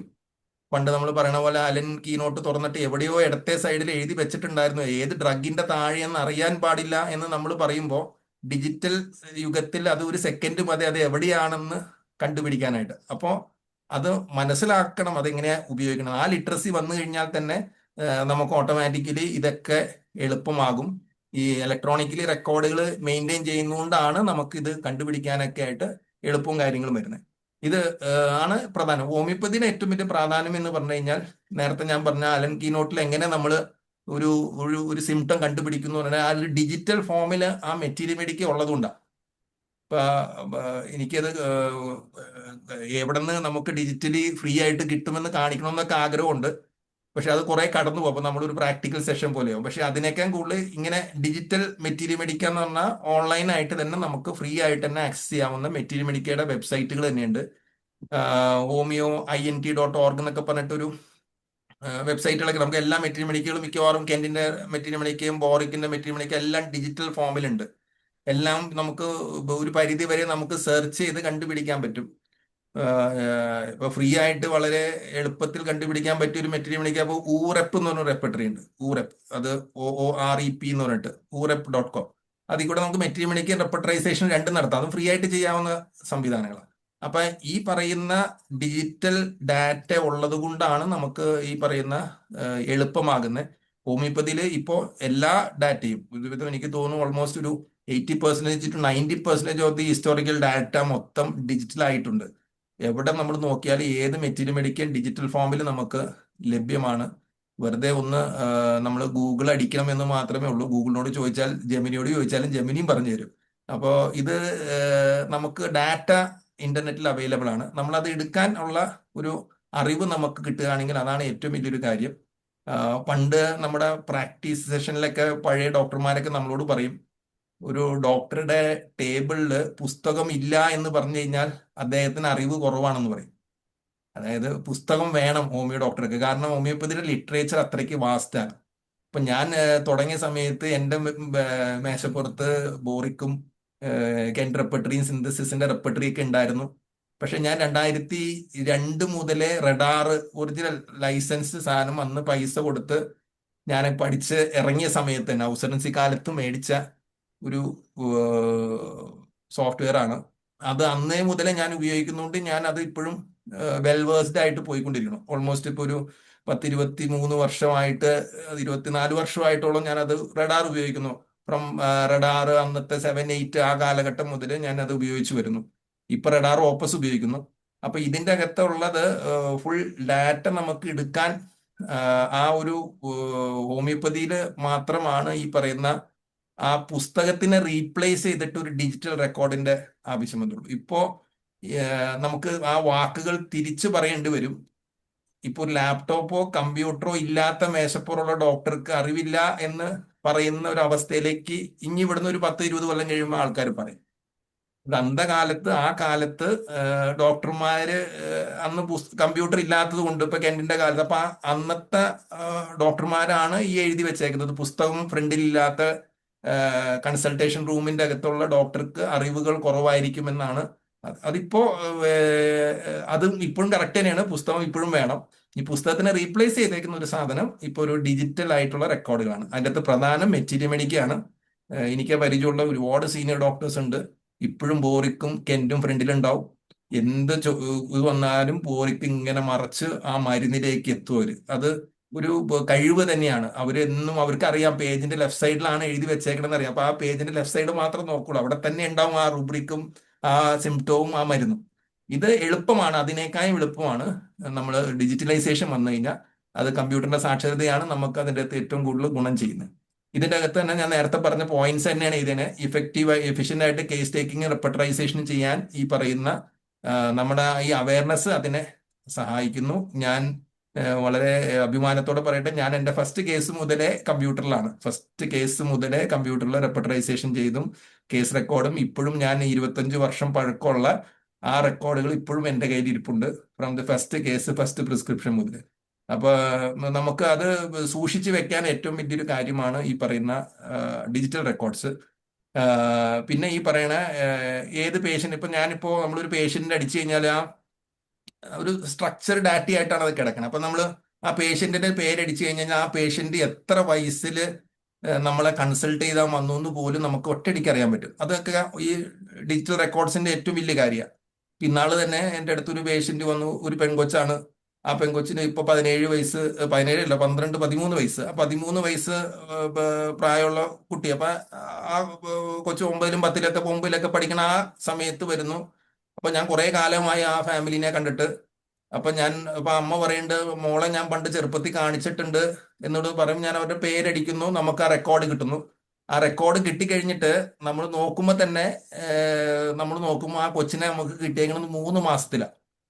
അപ്പൊ ഞാൻ പറഞ്ഞു അത് 3 മാസത്തെ പ്രായമായിരുന്നു പറഞ്ഞപ്പോൾ ആ കൊച്ചു അപ്പൊ തന്നെ കണ്ണ് പൊത്ത ചെയ്ത്, അതായത് കൈകൊണ്ട് കണ്ണ് പൊത്ത ചെയ്ത്, അതായത് 3 മാസം പ്രായത്തിൽ ഞാൻ ആ കൊച്ചിനെ കണ്ടതാന്ന് പറയുന്നത്. അത് ഈ റെക്കോർഡ് ഉള്ളത് കൊണ്ട് മാത്രമാണ് നമുക്ക് അത് അവരോട് പറയാൻ പറ്റുന്നത്. അപ്പൊ ആ കൊച്ചിന് ഭയങ്കര കാര്യം, എന്നെ 3 മാസം പ്രായത്തിൽ ഈ ഡോക്ടർ എന്നെ കണ്ടതാണല്ലോ എന്ന് അവർക്ക് വലിയ അത്ഭുതമാണ്. നമ്മളത് 13 വർഷം കഴിഞ്ഞിട്ടാണ് ഈ റെക്കോർഡ് എടുക്കുന്നത്. അതൊരു പേപ്പറിലാണ് എഴുതിയെങ്കിൽ ഇത് എവിടെ നിന്ന് നമ്മൾ തപ്പിയെടുക്കാൻ പറ്റും? ഒരിക്കലും കിട്ടില്ല. ആ റെക്കോർഡും അതിന്റെ ബാക്കപ്പുകളും ഉള്ളത് കൊണ്ടാണ് നമുക്ക് എടുക്കാൻ പറ്റുന്നത്. അപ്പൊ അതൊരു ഡോക്യുമെന്റിങ് അങ്ങനെ രീതിയിലാണ് സോഫ്റ്റ്വെയറുകൾ ചെയ്യുന്നത്. അതുകൊണ്ടാണ് നമുക്കത് എടുക്കാൻ പറ്റുന്നത്. ഈ പറഞ്ഞ ലോങ് ടേം മോണിറ്ററിങ്ങും ഒരു ഫോളോ അപ്പും ഈസി ആയിട്ട് നടക്കുന്നത് ഇങ്ങനെ ഒരു ഡാറ്റാബേസ് ഉള്ളത് കൊണ്ടാണ്. അപ്പൊ ഹോമിയോപ്പതിയുടെ 2 ആസ്പെക്ട് ആണ്. ഒന്ന് കേസ് ടേക്കിംഗ് റെപ്പർട്ടറൈസേഷൻ ഉണ്ടെങ്കിലും രണ്ടാമത്തെ ആസ്പെക്ട് ആണ് ഈ പറയുന്ന റെക്കോർഡ് കീപ്പിംഗ്. ഓരോ പേഷ്യന്റ് എന്ന് വന്നു, എന്തിനു പോയി, അപ്പൊ എല്ലാം റെക്കോർഡിക്കലാണ്. അപ്പൊ അത് ചെയ്യാനാണ് ഈ സോഫ്റ്റ്വെയറുകളുടെ ആവശ്യവും. ഈ ലിറ്ററസി, കമ്പ്യൂട്ടർ ലിറ്ററസി, അതിൻ്റെയാണ് പ്രാധാന്യം. ഇപ്പൊ വന്നേക്കുന്ന അടുത്ത ഒരു മേഖല എന്ന് പറഞ്ഞു കഴിഞ്ഞാൽ അപ്പോയിന്റ്മെന്റ് സിസ്റ്റമാണ്. അപ്പോയിന്റ്മെന്റ്, ഒരു പേഷ്യന്റിനെ നമുക്ക് ഏത് ടൈമിന് ഏത് ഡേറ്റിന് അപ്പോയിന്റ്മെന്റ് കൊടുത്ത് അവരെ നമ്മൾ അവിടെ നമുക്ക് വിസിറ്റ് ചെയ്യാൻ എപ്പോൾ വരണം, ഡേറ്റ് വരണം. അപ്പൊ അതൊക്കെ വളരെ ഇന്റിഗ്രേറ്റഡ് ആയിട്ട് ഇപ്പോൾ വാട്സപ്പും SMS സർവീസൊക്കെ വെച്ച് ഓട്ടോമേറ്റഡ് ആയിട്ട് തന്നെ നമ്മൾ ഇവിടുന്ന് രാവിലെ ഇട്ട് കൊടുത്തു കഴിഞ്ഞാൽ ആ ടൈമും ഇതൊക്കെ ആയിട്ട് മെസ്സേജ് പൊക്കോളും. അവർക്ക് അപ്പോയിന്റ്മെന്റ് എന്ന ടൈമിൽ വരണം എന്നുള്ള രീതികളൊക്കെ ആയി തുടങ്ങി. അതിനുവേണ്ടി നമ്മൾ ഇപ്പൊ ഈ റഡാർ എന്നുള്ള സോഫ്റ്റ്വെയറിൽ ഇല്ലെങ്കിൽ നമ്മൾ വേറെ എക്സ്റ്റേണൽ സോഫ്റ്റ്വെയർസ് നമ്മൾ അതിന് സബ്സ്ക്രിപ്ഷനും കാര്യങ്ങളൊക്കെ വെച്ച് ചെയ്യാവുന്ന കുറെ മേഖലകളുണ്ട്. അത് ചെയ്തു നോക്കാം. അതിന് കുറച്ച് കോസ്റ്റ് കൂടുതലാണ്, മെയിൻ്റനൻസ് കുറച്ച് കോസ്റ്റ് ഉണ്ട്, ആനുവലായിട്ടും മന്ത്ലി ആയിട്ട് ഫീ ഒക്കെ ഉണ്ട് അതിന് ചെയ്യണമെങ്കിൽ. പിന്നെ ഉള്ള അടുത്ത മേഖല എന്ന് പറഞ്ഞാൽ നമ്മൾ രോഗീനെ നേരിട്ട് കാണാതെ തന്നെ നമ്മൾ ഇപ്പൊ ചെയ്യുന്ന മേഖല എന്ന് പറഞ്ഞാൽ എല്ലാവർക്കും ടെലിമെഡിസിൻ ഉദ്ദേശിക്കുന്നത് വാട്സപ്പ് കോളും, പണ്ട് സ്കൈപ്പ് എന്ന് പറഞ്ഞ ഒരു സോഫ്റ്റ്വെയർ ഉണ്ടായിരുന്നു, കമ്പ്യൂട്ടറിൽ സ്കൈപ്പിൽ കൺസൾട്ട് ചെയ്തിട്ട് നമ്മൾ മരുന്ന് കൊടുക്കുന്ന രീതി, ഒരു ടെലിമെഡിസിൻ അങ്ങനെ വേണമെങ്കിലും അതിനെ ചിന്തിക്കാം. ആ ഒരു നേരിട്ട് കാണാതെ തന്നെ നമ്മൾ അവരെ ആയിട്ട് സംസാരിച്ച്, ഇപ്പൊ സൂം മീറ്റിങ്ങും ഗൂഗിൾ മീറ്റും ഒക്കെ ഉണ്ട്, ഒരുപാട് രീതിയിൽ നമുക്ക് നേരിട്ട് കാണാതെ തന്നെ സംസാരിച്ച് നമുക്കൊരു പ്രിസ്ക്രിപ്ഷനും കാര്യങ്ങളും വരുത്താം. ഇതിനൊക്കെ കുറിച്ച് ചെയ്യണമെന്നുണ്ടെങ്കിൽ ഈ കമ്പ്യൂട്ടർ അവയർനെസ്, ഈ പറഞ്ഞ കമ്പ്യൂട്ടർ ലിറ്ററസി നമുക്ക് വളരെ അത്യാവശ്യമാണ്. അതാണ് പ്രധാനമായിട്ടും ഹോമിയോപ്പതിയുടെ ആസ്പെക്ട്. അപ്പൊ 3 പ്രധാന ആസ്പെക്റ്റുകളാണ്. ഒന്ന് ഈ പറയുന്ന റെപ്പർട്ടറൈസേഷൻ, കേസ് ടേക്കിംഗ്, മെറ്റീരിയൽ പിടിക്കാം. രണ്ടാമത്തെ ഈ പറയുന്ന പേഷ്യന്റ് മാനേജ്മെന്റ് ആൻഡ് റെക്കോർഡ്സ്. മൂന്നാമത്തെ ഏറ്റവും വലിയൊരു കാര്യം എന്ന് പറഞ്ഞു കഴിഞ്ഞാൽ ടെലിമെഡിസിനും ഈ അപ്പോയിന്റ്മെന്റ് ബുക്കിങ്ങും അങ്ങനെയുള്ള 3 മേഖലകളാണ്. അപ്പൊ ഹോമിയോപ്പതി വളരെ ഇതിൽ മുന്നിലാണെന്ന് തന്നെ വേണം പറയാനായിട്ട്. ലാസ്റ്റ് 2 കാര്യങ്ങൾ, അതായത് ഈ പറയുന്ന ടെലിമെഡിസിനും ഈ പറയുന്ന ഡാറ്റാബേസും, പേഷ്യന്റ് ഡാറ്റാബേസും മറ്റ് സ്ട്രീമുകളിലും വളരെ ഭംഗിയായിട്ട് തന്നെ പോകുന്നത്. അതായത് ഞാൻ ഉദ്ദേശിക്കുന്ന അലോപ്പതി സൈഡും ആയുർവേദ സൈഡിലും മെഡിക്കൽ രംഗത്ത് തന്നെ അത് ഭയങ്കര കാര്യമായിട്ട് തന്നെ പോകുന്ന കാര്യമാണ്. പക്ഷേ ഹോമിയോപ്പതിക്ക് മാത്രമായിട്ടുള്ള യുണീക്ക് സംഭവം ഒരു സിസ്റ്റത്തിനും ഇല്ലാത്തതാണ് ഈ പറയുന്ന റെപ്പർട്ടറൈസേഷൻ. നമുക്ക് മരുന്ന് കണ്ടുപിടിക്കാനായിട്ട് നമ്മൾ ഉപയോഗിക്കുന്ന ഒരു മെത്തഡോളജി, ആ റെപ്പർട്ടറൈസേഷൻ എന്ന് പറഞ്ഞൊരു സംവിധാനം നമുക്ക് തന്നെ അവകാശപ്പെട്ട ഒരു കുത്തകയാണ്. അവർക്കുണ്ടെങ്കിലും പക്ഷെ അവര് അതിന് അത്രയും റിലൈ ചെയ്ത് പോകുന്ന ഒരു പ്രക്രിയ. നമ്മളൊരു പേഴ്സണലൈസേഷൻ, ഇൻഡിവിജ്വലൈസേഷൻ ചെയ്യാൻ വേണ്ടി ഉപയോഗിക്കുന്ന റെപ്പർട്ടറൈസേഷന്റെ അത് നമുക്ക് മാത്രമുള്ള ഒരു അവകാശമാണ്. അത് ഹോമിയോപ്പതിയിൽ പണ്ടേ തൊട്ട്, ഞാൻ പറഞ്ഞ 1982 മുതൽ കമ്പ്യൂട്ടറിന്റെ വിൻഡോസ് വരുന്നതിന് മുമ്പ് തന്നെ നമുക്ക് പറയാം ഹോമിയോപ്പതി കമ്പ്യൂട്ടർ രംഗത്ത് അന്നേ ഉണ്ടായിരുന്നു. അപ്പൊ ഫസ്റ്റ് ഒരു മെഡിക്കൽ സിസ്റ്റം കമ്പ്യൂട്ടർ രംഗം എന്ന് പറഞ്ഞാൽ ഫോർ ദ ട്രീറ്റ്മെന്റ് പർപ്പസിൽ മരുന്ന് കണ്ടുപിടിക്കാനായിട്ട് തീർച്ചയായിട്ടും ഹോമിയോപ്പതിയിൽ ഉണ്ടായിരുന്നതായിരുന്നു. കമ്പ്യൂട്ടറിന്റെ ആദ്യമേ നമ്മളായിരുന്നു ആദ്യം എന്ന് തന്നെ വേണം പറയാൻ. പിന്നെ ഉള്ള ഈ പറഞ്ഞ കോമൺ സോഫ്റ്റ്വെയർ വെറുതെ പരിചയപ്പെടുത്തലാണ്. നമുക്ക് പരിചയപ്പെടുത്താനുള്ള സമയമൊന്നും ഇല്ലെങ്കിൽ ഞാൻ ജസ്റ്റ് ഒരു ഔട്ട്ലൈൻ മാത്രമായിട്ടൊന്ന് പറഞ്ഞു പോകുന്നുണ്ട്. ഞാൻ ഉപയോഗിച്ചിരുന്ന, ഒരേ കാലത്ത് ഉപയോഗിച്ചിരുന്ന സോഫ്റ്റ്വെയറുകളാണ്. റഡാർ ആയിരുന്നു ആദ്യം ഉപയോഗിച്ചിരുന്നത്. ഒരിടയ്ക്ക് ഒരു ട്രയൽ വേർഷന്റെ ഓംപത്ത് കിട്ടിയിരുന്നു, പക്ഷെ അത് ഉപയോഗിച്ചിരുന്നു. കംപ്ലീറ്റ് ഡൈനാമിക്സ് ഫ്രീ വേർഷൻ ഉണ്ട്, അത് ഫ്രീ വേർഷൻ ഇപ്പോഴും ഞാൻ ഉപയോഗിക്കുന്നുണ്ട്. റഡാറാണ് നമ്മൾ പെയ്ഡായിട്ട് നമ്മൾ മേടിച്ച് അത് ഉപയോഗിച്ചുകൊണ്ടിരിക്കുന്നത്. ഇപ്പൊ റഡാർ ഓപ്പസ് ആണ് ഉപയോഗിക്കുന്നത്. നല്ലൊരു റെപ്പർട്ടറി ആണ്. അതിൻ്റെ അകത്ത് തന്നെ നമുക്ക് ഈ പറഞ്ഞ കേസ്, പേഷ്യന്റ് മാനേജ്മെന്റ് ഡാറ്റ നമുക്ക് സൂക്ഷിച്ചു വെക്കാം. കൊടുത്ത മരുന്നുകൾ, വിവരങ്ങൾ, നോട്ട് പാഡ് എല്ലാം ഇപ്പോൾ നിലവിലുണ്ട്. ഞാൻ ഓൾമോസ്റ്റ് ഒരു 10 ഇയേഴ്സ്, 10 അല്ല, ഒരു 15 ഇയേഴ്സ് ഓഫ് പ്രാക്ടീസിന്റെ അകത്ത് ഞാൻ രണ്ടും മെയിൻറ്റെയിൻ ചെയ്തിരുന്നു. നമുക്ക് ഈ ഡിജിറ്റൽ റെക്കോർഡ്സ് എന്തോ ഒരു സേഫ് ആണെന്ന് നമുക്ക് അറിയാൻ പാടില്ലാത്ത കാരണം രണ്ടും ഞാൻ ടൈപ്പും ചെയ്ത് വെക്കുമായിരുന്നു, അതുകൂടാണ്ട് പേപ്പർ വർക്കും ചെയ്യുമായിരുന്നു. ലാസ്റ്റ് പേപ്പർ വർക്ക് ചെയ്ത് നമ്മൾ അരമാരകൾ ഇങ്ങനെ നിറയുമ്പോൾ കുറച്ച് കഴിയുമ്പോൾ നമ്മൾ ഈ പേപ്പർ ഒരു ശല്യമാണെന്ന് തോന്നി തുടങ്ങിയ കാലത്ത് റഡാർ ഓപ്പസിലേക്ക് അപ്ഡേറ്റ് ചെയ്തു. ആ റഡാർ ഓപ്പസ് അപ്ഡേറ്റ് ചെയ്തത് ഇപ്പൊ നിലവിൽ ഒരു 7 വർഷം 8 വർഷമായിട്ടുണ്ടാവും. 7 വർഷം മുമ്പ് അപ്ഡേറ്റ് ചെയ്തതിന് ശേഷം പേപ്പർ വർക്കുകൾ നമ്മൾ നിർത്തുകയാണ് ചെയ്തത്. ഇപ്പോൾ ഫുള്ളി ഡിജിറ്റലാണ്, എല്ലാം ഡിജിറ്റൽ മാത്രമേ ചെയ്യുന്നുള്ളൂ. പേപ്പർ ഇല്ല. പേനയും കൊണ്ട് ഇപ്പോൾ ഒപ്പിടാൻ പോലും മറന്നുപോയ ഒരു കാലമായി മാറി. ഇപ്പൊ ഓഫീസിലായാലും നേരത്തെ അന്ന് അനിൽ ഡോക്ടർ നമുക്ക് ക്ലാസ് എടുത്തതുപോലെ അഹിംസ് എന്ന് പറഞ്ഞ സോഫ്റ്റ്വെയർ വന്ന് അതും ഓട്ടോമാറ്റിക്കലി വന്നതുകൂടെ നമ്മൾ പേപ്പർ വർക്ക് കംപ്ലീറ്റ് നിന്നുപോയി. ഇപ്പൊ എല്ലാം ഡിജിറ്റൽ റെക്കോർഡ്സ് ആണ്. അപ്പൊ ഡിജിറ്റൽ സാക്ഷരത വളരെ ഭാവിയിലേക്ക് എന്തായാലും ആവശ്യമുള്ള ഒരു സാധനമാണ്. അതാണ് നമുക്ക് വരുന്ന 2 പ്രധാന സോഫ്റ്റ്വെയർ. ഇതിനകത്ത് ഏറ്റവും വലിയ കാര്യം എന്ന് പറഞ്ഞാൽ ടൈം സേവിങ് ആണ്. ഞാൻ പഠിച്ചുകൊണ്ടിരുന്ന കാലത്ത് ഞാൻ 96-ലാണ് പഠിക്കാൻ പോയത്. 96-ൽ പഠിക്കുന്ന കാലത്ത് നമ്മൾ റെപ്പർട്ടറിയുടെ സബ്ജക്റ്റ് ഒക്കെ വരുന്ന സമയത്ത് റെപ്പർട്ടറൈസ് ചെയ്യാനായിട്ട് ഞങ്ങൾ 2-3 കൂട്ടുകാരിരുന്ന് ഒരു വലിയ A3 പേപ്പറിൽ ഇരുന്ന് കോളമിട്ട് ഓരോ മരുന്നിന്റെ പേര് എഴുതി റെപ്പർട്ടറൈസ് കൊടുത്തിരുന്ന ഒരു കാലം ഉണ്ടായിരുന്നു.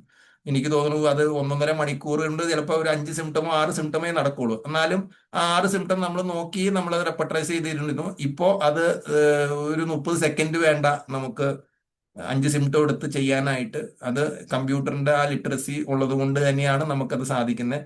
അത് ഒരേ സമയത്ത് തന്നെ ഒരു റെപ്പർട്ടറി അല്ല, പല റെപ്പർട്ടറികൾ ഒരേ സമയത്ത് തന്നെ ചെയ്യാൻ പറ്റുന്നു എന്നുള്ളതും ഇതിന്റെ വലിയൊരു അഡ്വാൻറ്റേജ് ആണ്. അപ്പൊ അതാണ് പ്രധാനമായിട്ടും ഹോമിയോപ്പതിയുടെ ആസ്പെക്ട് വെച്ചിട്ട് ഏറ്റവും കോമൺ സോഫ്റ്റ്വെയറിൽ നമുക്ക് വരുന്ന സാധനം. നേരത്തെ ഞാൻ പറഞ്ഞ എല്ലാ ഹെൽത്ത് വിഭാഗത്തിനും പറ്റിയൊരു സാധനമാണ് ഇലക്ട്രോണിക് ഹെൽത്ത് റെക്കോർഡുകൾ.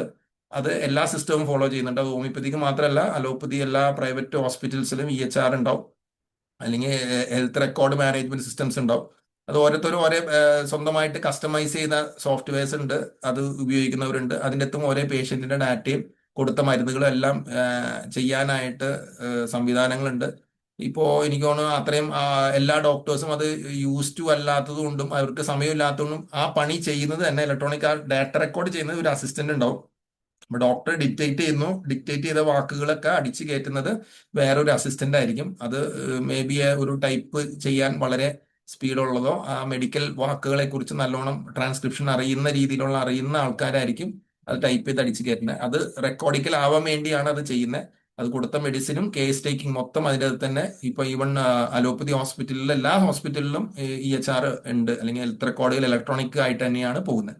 പിന്നെ ഉള്ളത് ഇത് വെച്ചിട്ട് നമുക്ക് കിട്ടിയ ഡാറ്റ വെച്ചിട്ട് പല അനാലിസിസ് നടത്താം.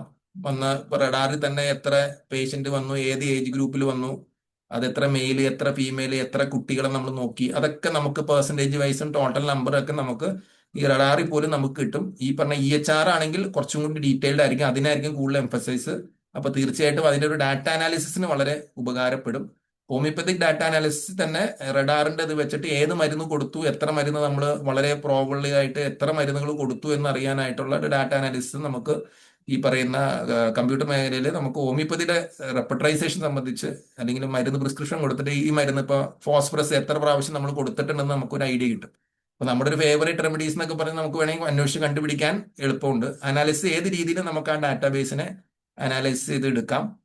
നേരത്തെ ആ ഹോമിയോപ്പതിയുടെ റഡാറിന്റെ അകത്ത് പറഞ്ഞാൽ റഡാറിന്റെ അകത്ത് ഒരു എക്സ്പേർട്ട് സിസ്റ്റങ്ങളൊക്കെ ഉണ്ട്. അതായത് ഹെർഷ്യൂ മോഡ്യൂൾ എന്ന് പറഞ്ഞ മോഡ്യൂൾ ഉണ്ട്, വിത്തോൾക്കാസ് എക്സ്പേർട്ട് സിസ്റ്റം എന്ന് പറഞ്ഞ ഒരു മോഡ്യൂൾ ഉണ്ട്. അതൊക്കെ മോഡ്യൂളുകൾ നമ്മളെ മരുന്നിലേക്ക് കൂടുതൽ വളരെ അക്യുറേറ്റ് ആയിട്ട് എത്തിക്കാനായിട്ട് സഹായിക്കുന്ന സോഫ്റ്റ്വെയറുകളും ഈ പറയുന്ന റഡാറിന്റെ അകത്ത് തന്നെയുണ്ട്.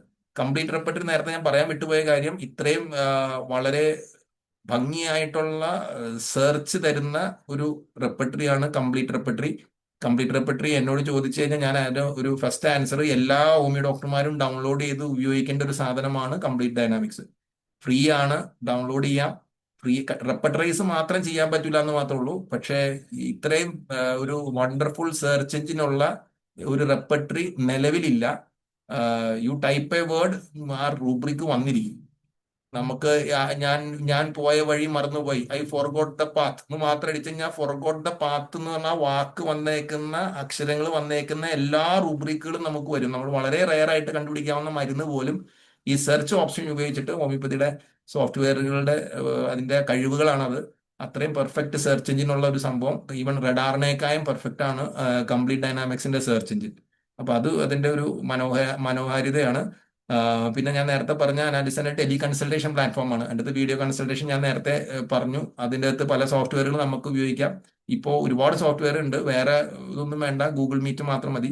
ഗൂഗിൾ മീറ്റ് ഫ്രീ ആണ്, സൂം മീറ്റ് 1-to-1 ഫ്രീ ആണ്, എല്ലാം ഫ്രീ ആണ് പലതും. നമുക്ക് സൂം 1-to-1 കൊടുക്കും, പെയ്ഡ് ഒന്നും വേണ്ട, എത്ര നേരം വേണമെങ്കിൽ സംസാരിച്ചിരിക്കാം. സൂമിന്റെ കോഡ് കൊടുത്താൽ മതി. ഗൂഗിൾ മീറ്റ് അതിലേറെ എളുപ്പമാണ്, എല്ലാവരുടെയും കയ്യിലും ഗൂഗിളിന്റെ ആപ്പ് ഉണ്ടാവും, മൊബൈൽ ഉണ്ട്, ഈസി ആയിട്ട് ഗൂഗിൾ മീറ്റ് ഇടാം. ഇതിൻ്റെ അകത്ത് എല്ലാ സോഫ്റ്റ്വെയറിലും ഗുണവും ഉണ്ട്. അതിൻ്റെ അകത്ത് കുറേതിൻ്റെ അകത്ത് ഈ വളരെ സെക്യൂർഡ് ആണ്. നമ്മൾ കൊടുക്കുന്ന കാര്യങ്ങൾ മീറ്റിങ്ങിലൊക്കെ ഒന്നും പോകുന്നത് വേറെ എങ്ങും പോകുന്നില്ല, 1-to-1 ആകുമ്പോൾ ഇതെങ്ങും പോകുന്നില്ല. അത് ഒരു വലിയൊരു കാര്യമാണ്. ഈ ഡിജിറ്റൽ യുഗം വന്നപ്പോൾ ഈ പറയുന്ന എല്ലാത്തിൻ്റെയും ആക്സസ് നമുക്ക് ദൂരപ്രദേശങ്ങൾ, നമ്മൾ റൂറൽ ഏരിയയിലേക്കും നല്ലൊരു ആക്സസ് നമുക്ക് ഈ ഡിജിറ്റൽ റെക്കോർഡ് ഉള്ളത് കൊണ്ട് തന്നെ, ഡിജിറ്റൽ മെക്കാനിസം ഉള്ളത് കൊണ്ട് തന്നെ അവിടെ നിന്ന് പോലും ദൂരെ നിന്നായാലും അവർക്കൊരു കോള് വഴി, ഒരു വീഡിയോ കോള് വഴി തന്നെ കൺസൾട്ട് ചെയ്തിട്ട് അവർക്ക് മരുന്നുകൾ ലഭ്യമാക്കുന്ന ഒരുപാട് മേഖലയുണ്ട്. കഴിഞ്ഞ ദിവസം തന്നെ നമ്മുടെ ഒരു സുഹൃത്ത്, പുള്ളി അദ്ദേഹം റിട്ടയർ ചെയ്തു, വെറ്റിനറിയിലെ ഡെപ്യൂട്ടി ഡയറക്ടർ റിട്ടയർ ചെയ്തതാണ്. അദ്ദേഹം ഹോമിയോപ്പതിയുടെ വളരെ ഒരു ആരാധകനും കൂടിയാണ്. അപ്പോൾ അദ്ദേഹം റിട്ടയർ ചെയ്ത് കഴിഞ്ഞിട്ട് ഇപ്പൊ അദ്ദേഹത്തിന്റെ ഒരു ക്ലിനിക്കിൽ പുള്ളി കൺസൾട്ട് ചെയ്യുന്നില്ല, ഉള്ളി ഓൺലൈൻ കൺസൾട്ടേഷൻ. ഓൺലൈനായിട്ട് മാത്രം ദൂരെ ഇരിക്കുന്ന വെറ്റിനറി ഡോക്ടറാണ്, ഹോമിയോ മരുന്നാണ് അയച്ചു കൊടുക്കുന്നത്. പുള്ളി നമ്മുടെ അഭിമാനത്തോടെ പറയാവുന്ന ഒരു കാര്യമാണ്. മണ്ണുത്തിന്ന് പുള്ളിയാണ്, അദ്ദേഹമാണ് അന്ന് ആ വെറ്റിനറി കോഴ്സ് പോലും ഹോമിയോപ്പതിയിൽ സ്റ്റാർട്ട് ചെയ്യാനായിട്ട് മുൻകൈ എടുത്ത അദ്ദേഹമാണ്. പുള്ളിയായിരുന്നു ഡെപ്യൂട്ടി ഡയറക്ടർ വെറ്റിനറിയിലെ. അദ്ദേഹത്തിന്റെ ശ്രമഫലമായിട്ടാണ് അന്ന് ഈ വെറ്റിനറി കോഴ്സ് തന്നെ നമുക്ക് സ്റ്റാർട്ട് ചെയ്യാൻ പറ്റിയത്.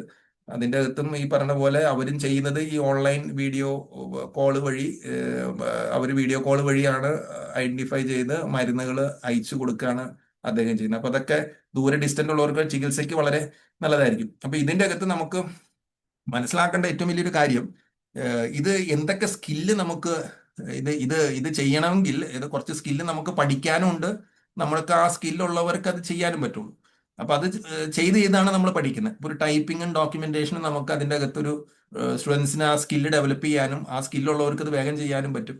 അപ്പൊ ഈ കമ്പ്യൂട്ടറൈസേഷൻ ലിറ്ററസി എന്ന് പറയുമ്പോൾ അതിൻ്റെ അകത്ത് ടൈപ്പിംഗ് ആൻഡ് ഡോക്യുമെന്റേഷൻ വലിയൊരു കാര്യം. കീബോർഡ് ഉപയോഗിക്കണം, കുറച്ച് മൗസ് ഉപയോഗിക്കാനുണ്ട്. ഇതൊക്കെ പഠിച്ചു കഴിഞ്ഞാൽ നമുക്ക് വളരെ എളുപ്പത്തിൽ തന്നെ ഇന്റർനെറ്റ് റിസർച്ച് നടത്താം. നമുക്കൊരു റിസർച്ച് ഡാറ്റ അനലിസ്റ്റ് നമുക്ക്, ഞാൻ നേരത്തെ പറഞ്ഞ പോലെ എന്തിനേയും കുറിച്ച് ചോദിച്ചാലും നമ്മുടെ ഉദ്ഘാടകൻ പറഞ്ഞ പോലെ തന്നെ അദ്ദേഹം പറഞ്ഞ ഈ ഇപ്പോൾ വരുന്ന പെർപ്ലെക്സിറ്റി, ജെമിനി, ഈ AI ടൂളുകൾ ഇത് 1, 2 മാത്രമല്ല ഇനിയും ഉണ്ട്. അപ്പം ഞാൻ തന്നെ നേരത്തെ പറഞ്ഞു ഒരു 4000 ഡയഗ്നോസിസ് ക്ലാസിഫൈ ചെയ്യാൻ വേണ്ടി ഞാൻ ആദ്യം ഉപയോഗിച്ചത് ChatGPT ആയിരുന്നു. പക്ഷെ അതിനെ കൊണ്ട് പറ്റിയില്ലായിരുന്നു. അപ്പൊ ലാസ്റ്റ് ഞാൻ വീണ്ടും തപ്പിയെടുത്ത് ഏതോ ഒരു AI ടൂൾ വന്നു, അതിലിട്ടപ്പോഴാണ് എനിക്ക് കിട്ടിയത്. എൻ്റെ ആ പേര് പോലും ഞാൻ മറന്നുപോയി. അത് നമ്മൾ ഈ പറയുന്ന ടൂളേ ആയിരുന്നില്ല. പക്ഷെ അത് 4000 എനിക്ക് എടുത്തു തന്നു. അത് നമ്മൾ ഫ്രീ ആയിട്ട് എടുത്തു തന്നെ. അപ്പൊ അത് നമുക്ക് ഇതിനെക്കുറിച്ച് ആ സ്കില്ല് നമ്മൾ ഡെവലപ്പ് ചെയ്താൽ മാത്രമാണ് നമുക്ക് അത് ചെയ്തെടുക്കാനും പറ്റത്തുള്ളൂ. അതാണ് ഇതിൻ്റെ അകത്തുള്ള സ്കില്ല് ഡെവലപ്മെന്റ് വലിയൊരു കാര്യം. ചെയ്താണ് നമ്മൾ പഠിക്കുക. ഇതിനു വേണ്ടി ആരും വേറെ കോച്ചിങ്ങിനൊന്നും പോകണമെന്ന് തന്നെ ഇല്ല. ആക്ച്വലി ചെയ്ത് ഒരു കമ്പ്യൂട്ടർ മേടിച്ചു കഴിഞ്ഞാൽ അത് തന്നെ വെച്ച് നമ്മൾ ആ സ്കില്ല് ഡെവലപ്പ് ചെയ്യലാണ്. ഈ ഡാറ്റ എൻട്രി മാനേജ്മെന്റും അത് ഈ സോഫ്റ്റ്വെയറുകൾ ഉപയോഗിച്ചിട്ട് തന്നെ നമ്മൾ അതും പഠിച്ചെടുക്കേണ്ടി വരും. എന്തിനെങ്കിലും ഒരു തകരാറ് വന്നു കഴിഞ്ഞാൽ അതിന്റെ ട്രബിൾ ഷൂട്ടിംഗ് അറിഞ്ഞിരിക്കണം. ട്രബിൾ ഷൂട്ടിംഗ് എന്ന് പറഞ്ഞാൽ വലിയൊരു പണി തന്നെയാണ്. സോഫ്റ്റ്വെയർ നമ്മൾ ഉപയോഗിക്കുന്ന ആളുടെ സോഫ്റ്റ്വെയറിന്റെ സപ്പോർട്ട് ഉണ്ടെങ്കിൽ മാത്രമാണ് പല ട്രബിൾ ഷൂട്ടിങ്ങും നമുക്ക് ഇതുണ്ടാവുള്ളൂ. എൻ്റെ റഡാറിന്റെ ആയിരുന്നു. റഡാറ് എനിക്ക് ആ കൂടി ഒരു തവണയാണ് എനിക്ക് തോന്നുന്നത് ബെൽജിയമിൽ നിന്ന് എൻ്റെ കമ്പ്യൂട്ടർ തന്നെ അവർ ഓൺ ചെയ്ത് കൊടുക്കും, നെറ്റ് കൊടുത്തിട്ട്. ഏകദേശം ഒരു ദിവസം എടുത്തു എൻ്റെ ഒരു ഡാറ്റാബേസ് കറക്റ്റ് ചെയ്ത് കിട്ടാനായിട്ട്. ഡാറ്റാബേസ് എറർ വന്നിട്ട് അത് അവർക്ക് നമ്മുടെ കമ്പ്യൂട്ടർ കൊടുക്കുക ചെയ്തത്. കമ്പ്യൂട്ടർ ഓൺ ചെയ്തിട്ട് കൊടുത്തിട്ട് അങ്ങേരെ രാത്രി ഇരുന്ന് എൻ്റെ കമ്പ്യൂട്ടറിൽ നിന്ന് പണിയണായിരുന്നു. എനി ഡെസ്ക് ഉണ്ടാവണമെങ്കിൽ അവർക്കൊരു റഡാറിന് തന്നെ ഒരു എനി ഡെസ്ക് പോലെ റിമോട്ട് ഡെസ്ക് മാനേജ്മെന്റ് സംവിധാനമുണ്ട്. വേറെ ദൂരെ ഇരുന്നിട്ട് വേറെ രാജ്യത്ത് ഇരുന്നിട്ട് ഞാൻ കിടന്നുറങ്ങണായിരുന്നു. ഞാൻ ഇത് ഓൺ ചെയ്തിട്ടു. രാവിലെ ആയപ്പോഴേക്കും അവര് എനിക്കൊരു മെസ്സേജ് ഇട്ടു. ഞാൻ രാവിലെ എഴുന്നേക്കും മെസ്സേജ്, ഞങ്ങൾ 80% റിക്കവർ ചെയ്തിട്ടുണ്ട്, മൊത്തം റിക്കവർ ചെയ്യാൻ പറ്റിയിട്ടില്ല എന്നിട്ട് റിക്കവർ ചെയ്യാത്ത ഭാഗം ഒരു ഡോക്യുമെന്റ് ആയിട്ട് മാത്രം അവർ തരികയും ഞാൻ പിന്നെ അത് മാനുവലായിട്ട് അടിച്ച് കയറ്റുകയൊക്കെ ചെയ്തു. അപ്പൊ അത് അങ്ങനെ ഒരു ട്രബിൾ ഷൂട്ടിംഗ് വരുമ്പോൾ നമ്മളായിട്ട് കുറച്ച് പഠിച്ചിരിക്കേണ്ട കാര്യമുണ്ട്. ഈ പറയുന്ന പുറത്തുനിന്നുള്ള ഹെൽപ്പ് നമുക്ക് വേണ്ടി വരുന്ന ആവശ്യകതയുണ്ട്. അപ്പൊ ഇത് ഒരു ലിറ്ററസി കൂടെ മാത്രമേ നമുക്ക് അത് നടക്കുള്ളൂ. അതിൻ്റെ ഈ ഒരു സ്കില്ലും നമ്മൾ ഡെവലപ്പ് ചെയ്ത് എടുക്കണം. ഇങ്ങനെ വരുമ്പോൾ നമുക്ക് ഓൺലൈൻ ജേർണൽസും ഡിജിറ്റൽ ലൈബ്രറീസും ഞാൻ നേരത്തെ പറഞ്ഞല്ലോ, നമ്മൾ സെർച്ച് ചെയ്യുമ്പോൾ കിട്ടാത്തതൊന്നും ഇല്ല. നമ്മൾ ഗൂഗിളിനോട് ചോദിച്ചാൽ ഗൂഗിൾ മരുന്ന് പോലും പറഞ്ഞുതരും. തെറ്റിപ്പോകാം, പക്ഷേ മരുന്ന് പറഞ്ഞുതരും. അത് തെറ്റാനുള്ള സാധ്യത കൂടുതലാണ്. പലപ്പോഴും നമ്മൾ തമാശ രൂപേണ പറയും, രോഗി വന്ന് പറയാണ് ഗൂഗിൾ നോക്കിയാന്ന് പറയുകയാണെങ്കിൽ ഫീസ് കൂടുതൽ മേടിക്കുന്ന ഒരു പ്രക്രിയയൊക്കെ ഉണ്ട്. അതായത് പല സ്ഥലങ്ങളിലും അങ്ങനെ ഒരു ഇതുണ്ട്. നിങ്ങൾ ഡയഗ്നോസിസ് പറയുകയാണെങ്കിൽ 1000 രൂപ, ഞങ്ങളായിട്ട് ഡയഗ്നോസ് ചെയ്യുകയാണെങ്കിൽ 200 രൂപ 300 രൂപയ്ക്ക് തന്ന് നിങ്ങൾക്ക് വിടും. നിങ്ങളായിട്ട് ഡയഗ്നോസിസ് നിങ്ങളായിട്ട് മരുന്ന് പറയുകയാണെങ്കിൽ 1500 രൂപ വരും. ഗൂഗിൾ നോക്കിയാണെങ്കിൽ 2000 രൂപ എന്നൊക്കെ പറയും. അതായത് തമാശ രൂപയുടെ ഒരു പറയണേ. പക്ഷെ എന്നാലും എല്ലാ നമ്മളെക്കായും നമ്മുടെ ഹോമിയോ ഡോക്ടർമാർ ഇങ്ങനെ നിൽക്കുന്നുണ്ടെങ്കിലും സമൂഹവും വളരെ ലിറ്ററേറ്റ് ആയിട്ട് വരണേണ്, പ്രത്യേകിച്ച് കമ്പ്യൂട്ടർ രംഗത്ത്. അപ്പൊ അവർക്കും എല്ലാത്തിനെയും കുറിച്ച് സെർച്ച് ചെയ്യാൻ ഈ പറയണ AI ടൂൾസ് ഉണ്ട്. അവര് സെർച്ച് ചെയ്തിട്ടായിരിക്കും വരുന്നത്. അത് എന്നിട്ടായിരിക്കും നമ്മളോട് പറയുന്നത്. അപ്പൊ നമ്മളെല്ലാവരും അതും വെച്ചിട്ട് നമ്മളും ഉയർന്ന് ആ ലെവലിലേക്ക് നമ്മളും എത്തണം. എന്നിട്ട് which is correct, which is good, which is bad എന്ന് അവരെ പറഞ്ഞ് മനസ്സിലാക്കി വിടുന്നതും ഒരു വലിയൊരു കാര്യമാണ്. ഈ ഒരു പറയുന്ന സ്കില്ല് ഉണ്ടായാൽ നമുക്ക് ഈ പറഞ്ഞ വെബിനാർ, വർക്ക്ഷോപ്പുകൾ, ഇ ലേണിംഗ് പ്ലാറ്റ്ഫോം, ഇതിലൊക്കെ നമുക്ക് വലിയ ആൾക്കാരായി മാറാം. നമ്മൾ അതിന് ടൈം കണ്ടെത്താൻ പറ്റുമെങ്കിൽ നമ്മൾ പറയില്ലേ സെമിനാർ ഡോക്ടർമാരെന്നൊക്കെ അവിടെങ്കിൽ ഈ പറഞ്ഞ സംവിധാനങ്ങളൊക്കെ നമ്മുടെ കയ്യിൽ ഉണ്ടാവണം. കുറച്ച് ഉപയോഗിക്കാൻ നമ്മൾ അറിഞ്ഞിരിക്കണം.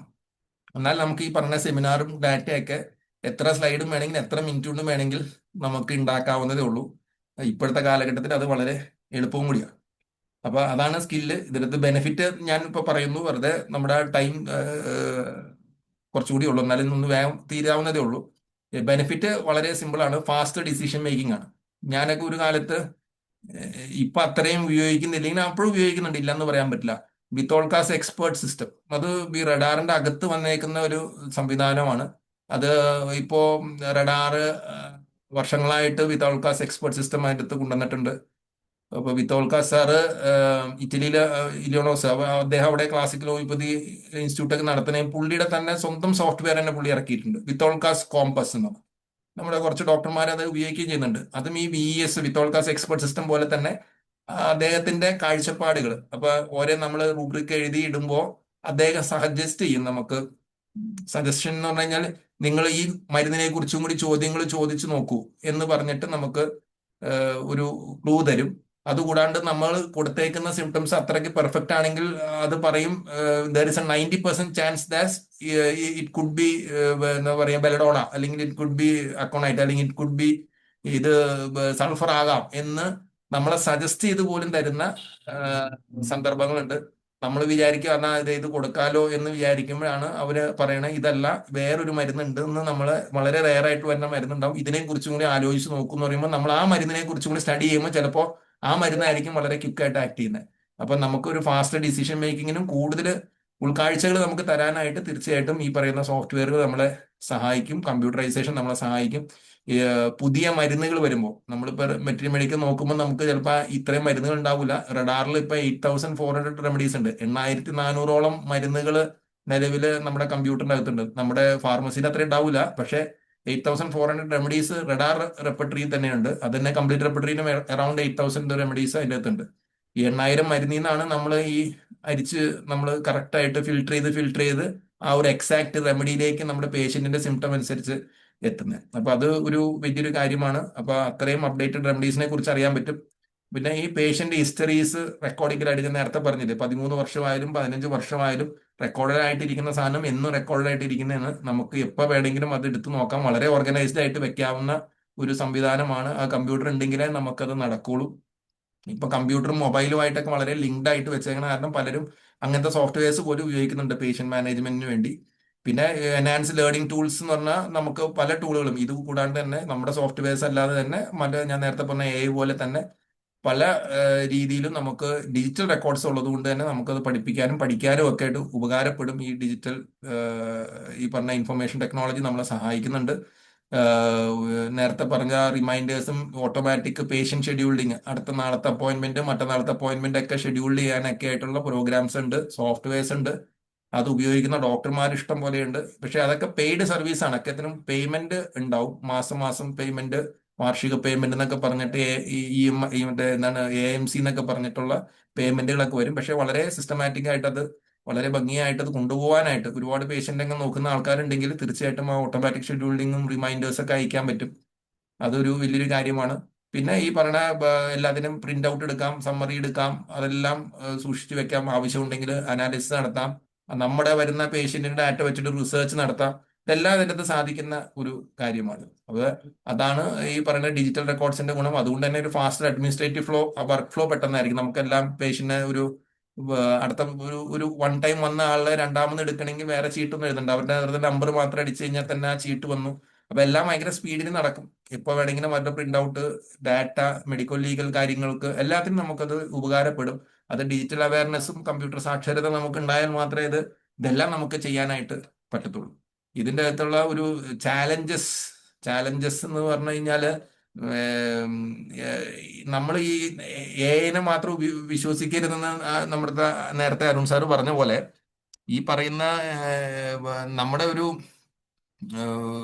മെയിൻറ്റൈനിങ് ക്ലിനിക്കൽ ജഡ്ജ്മെന്റ് വേണം. അത് നമ്മളൊരു ഡോക്ടറുടെ കഴിവും കൂടി ഇവിടെ ഉപയോഗിക്കേണ്ടതുണ്ട്. എപ്പോഴും സോഫ്റ്റ്വെയറിനെ മാത്രം ആശ്രയിച്ചിട്ട് കാര്യമില്ല.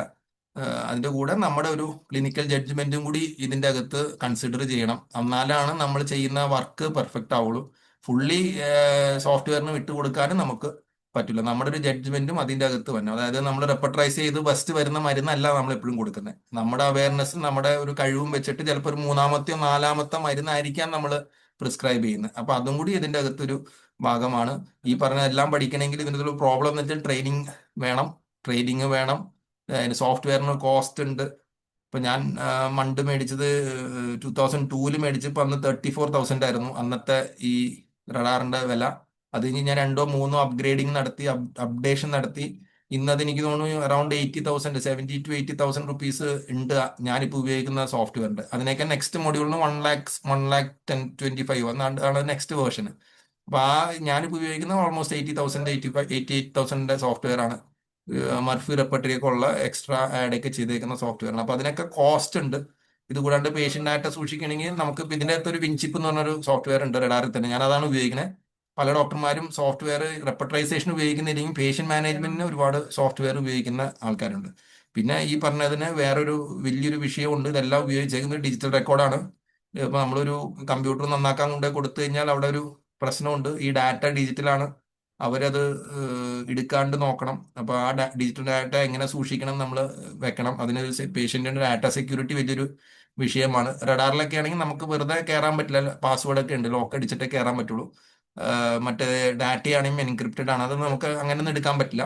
പക്ഷെ അതിന്റെ നമ്മളൊരു ഡാറ്റ ജനറേറ്റ് ചെയ്യുന്ന സമയത്തുള്ള ഡാറ്റ സാധാരണ ഒരു എക്സൽ ഷീറ്റും ഡോക്യുമെന്റ് ഒക്കെ ആയിട്ട് ജനറേറ്റ് ചെയ്യുന്ന ഡാറ്റ സെക്യൂരിറ്റിയുടെ വിഷയങ്ങളൊക്കെ ഉണ്ട്. പേഷ്യന്റ് ഡാറ്റ സെക്യൂരിറ്റി ഇതിൻ്റെ അകത്ത് വലിയൊരു ചാലഞ്ച് തന്നെയാണ്.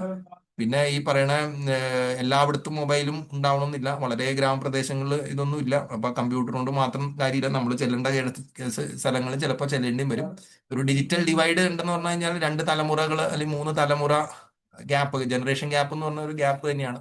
അപ്പൊ അതൊരു digital divide in undeserved areas, അത് നമ്മൾ അതിനെ ചാലഞ്ച് ആയിട്ട് വേണമെങ്കിൽ നമുക്ക് അതിൻ്റെ അകത്ത് എഴുതാമെന്ന് മാത്രമേ ഉള്ളൂ. പക്ഷേ അതിനൊക്കെ അതിജീവിക്കാൻ ഇപ്പൊ എനിക്ക് തോന്നുന്നു നെറ്റ്വർക്കും കാര്യങ്ങളൊക്കെ വന്നു. എല്ലാവർക്കും ഈ മൊബൈൽ വന്നതാണ് ഈ ഇതിൻ്റെ അകത്തൊരു വിപ്ലവം തന്നെ ഉണ്ടാക്കിയിരിക്കുന്നത്. ഇതിൻ്റെ കൺക്ലൂഷൻ ആയിട്ട് എനിക്ക് പറയാനുള്ളത്, ഇപ്പൊ നമുക്ക് ഇതിനകത്ത് പറയാനുള്ള ഒരു കൺക്ലൂഷൻ ഞാൻ നേരത്തെ പറഞ്ഞു തന്നെയാ. കമ്പ്യൂട്ടർ ലിറ്ററസി വളരെ അത്യാവശ്യമാണ്. നമുക്ക് മോഡേൺ ഹോമിയോപ്പതിയില് അത് മാത്രമേ ഉള്ളൂ. ഇപ്പൊ കമ്പ്യൂട്ടർ മാത്രമേ ഉള്ളൂ.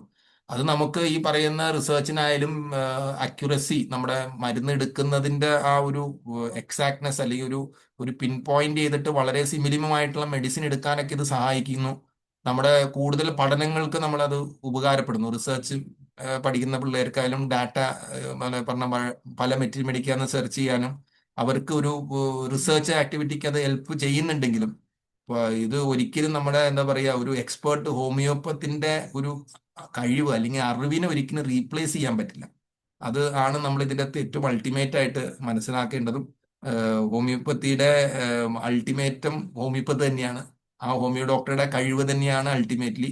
അദ്ദേഹത്തിന്റെ കഴിവിനെ കൂട്ടാനും അതിനെ ഒന്ന് പോളിഷ് ചെയ്യാനുമാണ് ഈ ഡിജിറ്റൽ കാര്യങ്ങൾ നമുക്ക് വരുന്നത്. അപ്പൊ പഴയ ഡോക്ടർമാർ, അതായത് എന്നെക്കാളും സീനിയേഴ്സ് ആയ, ഇപ്പൊ ഞാൻ പറഞ്ഞു 60, 70, 80 ഒക്കെ ഉള്ള ഡോക്ടേഴ്സ് ഒട്ടും തന്നെ വിഷമിക്കേണ്ട. ഞാൻ ലാസ്റ്റ് പറഞ്ഞ കാര്യം തന്നെയാണ്. ഡിജിറ്റൽ റെക്കോർഡ് നമ്മുടെ ഇതിനെ ഒന്ന് പോളിഷ് ചെയ്യാൻ സഹായിക്കുള്ളൂ. പക്ഷെ ആസ് ഇറ്റ് ഈസ് ആ ഹോമിയോപ്പത്തിന്റെ എക്സ്പീരിയൻസും എക്സ്പെർട്ടൈസും അത് എപ്പോഴും വാല്യുബിൾ ആണ്. അതിനാണ് അൾട്ടിമേറ്റ് ഇമ്പോർട്ടൻസ്. അതാണ് ഈ കമ്പ്യൂട്ടർ ലിറ്ററസി അവിടെ ഒരു ഭാഗത്തുണ്ടെങ്കിലും ഈ പറയുന്ന എക്സ്പെർട്ടൈസ് ഓഫ് ഹോമിയോപ്പതി ഒരിക്കലും വളരെ വിലമതിക്കുന്ന പറ്റും, അതിന് കുറവായിട്ട് കാണരുത്. അതിലാണ് എല്ലാം കിടക്കുന്നത്. അല്ലെങ്കിൽ ഈ പറയുന്നതിനെല്ലാം എല്ലാവരും AI ഉപയോഗിച്ച് ഗൂഗിളിനെ ഉപയോഗിച്ചൊക്കെ പോകും. പക്ഷേ ഇവിടെ ഒരു എക്സ്പെർട്ടൈസ് ഓഫ് ഹോമിയോപ്പതി ഒരിക്കലും റീപ്ലേസ് ചെയ്യാൻ പറ്റില്ല. അതെപ്പോഴും നമ്മുടെ കയ്യിൽ തന്നെ ഉള്ളതാണ്. അത് വിത്ത് എക്സ്പീരിയൻസ് നമ്മൾ ഗെയിൻ ചെയ്യണമാണ്. എനിക്ക് ഇത്രയും പറയാനുള്ളൂ. അത് വെച്ചിട്ട് എൻ്റെ സെഷൻ അവിടെ തീരുകയാണ്. ഓൾമോസ്റ്റ് എനിക്ക് തോന്നുന്നു അറൗണ്ട് ആ ടൈം ഒരു 5 മിനിറ്റ് നേരത്തെ ഞാൻ അവസാനിപ്പിച്ചിട്ടുണ്ട്. ഇതിനെക്കുറിച്ച് എനിക്കറിയാവുന്ന കുറെയൊക്കെ ഞാൻ പറഞ്ഞു. എന്തിനെങ്കിലും ഡിസ്കഷന് വേണമെങ്കിൽ മനോജ് സാറെ വെക്കാം. എന്തായാലും വളരെ നന്നായിട്ടുണ്ട്, വളരെ. പക്ഷെ എനിക്ക് ഞാനിപ്പോ ഇതിന്റെ ഒരു ഡെമോൺസ്ട്രേഷൻ പലതിന്റെ ആവശ്യം തോന്നുന്നു. കാരണം ഈ പറയുന്ന പല കാര്യങ്ങളും എന്നെ പോലുള്ളവർക്ക് മനസ്സിലാകും. കാരണം ഞാൻ ഈ കമ്പ്യൂട്ടർ ആദ്യമായിട്ട് ഉപയോഗിക്കുന്നത് 87-ലാണ്. അന്ന് മറ്റേ എൻട്രൻസ് കോച്ചിങ്ങിന്റെ എല്ലാം ഈ കമ്പ്യൂട്ടർ അങ്ങനെയാണ് തുടങ്ങുന്നത്. പക്ഷെ പിന്നെ ഒരു ഗ്യാപ്പ് വന്നു. പക്ഷെ അതിന്റെ ഇത് ഒരുപാട് വളർന്നു കഴിഞ്ഞു. അപ്പൊ നമ്മൾ തീർച്ചയായിട്ടും അതിലേക്ക് വരികയും കൂടുതൽ ഉപയോഗിക്കുകയും ചെയ്യണം. ഇപ്പൊ ജോർജ് പറഞ്ഞ പ്രധാനപ്പെട്ട കാര്യം, absence of book in table for other professions means vast experience of knowledge but homeopathy it only proves ignorance. അപ്പൊ അതിന്റെ ഒരു മറിച്ചൊരു വർഷം ജോർജിന് പറയാൻ കഴിയുന്നുള്ളത്, അപ്പൊ ഒരു ഡോക്ടറെ മേശപ്പുറത്ത് ലാപ്ടോപ്പ് എന്ന് പറയുന്നത് അത്യാവശ്യമാണ്. കാരണം മറ്റ് ലോകങ്ങളോട് കണക്ട് ചെയ്യാനുള്ള ഒരു ലിങ്ക് ആയിട്ട് മാറാൻ കഴിയും. ശ്രദ്ധേയമായ കാര്യം എന്ന് പറഞ്ഞാൽ നമ്മൾ വളരെ മുമ്പേ ആയിരുന്നു എന്നുള്ളൊരു വസ്തുത. അത് എല്ലാത്തിലും അങ്ങനെയാണ്. അവസാനം പറയാം ഈ ആമയും മുയലിന്റെ കഥ പറഞ്ഞാൽ നമ്മൾ എപ്പോഴും മുമ്പെയാണ്, അവസാനം പറയാം. ഇപ്പോൾ ഈ ഹൈജീനെ കുറിച്ച് പറഞ്ഞാലും, ഈ medical science, rational medical science പറഞ്ഞാലും, റിസർച്ചിനെ കുറിച്ച് പറഞ്ഞാലും എല്ലാം ഹോമിയോപ്പതി വളരെ മുമ്പിലായിരുന്നു. ഈവൻ മെഡിക്കൽ അസോസിയേഷൻ ആദ്യം ഉണ്ടാക്കിയത് ഹോമിയോപ്പതിയാണ്. പക്ഷെ പിന്നെ പുറകോട്ട് പോയി. ഇവിടെ അതാണ് സംഭവിച്ചത്. അപ്പം ഇപ്പം നമ്മൾ കുറെ പുറകോട്ട് പോയിട്ടുണ്ട്. അതിന് പ്രധാന കാരണങ്ങൾ ഒന്ന്, എന്താ പറയുക ഫിനാൻഷ്യൽ കോസ്റ്റ് തീർച്ചയായിട്ടും ഉണ്ട്.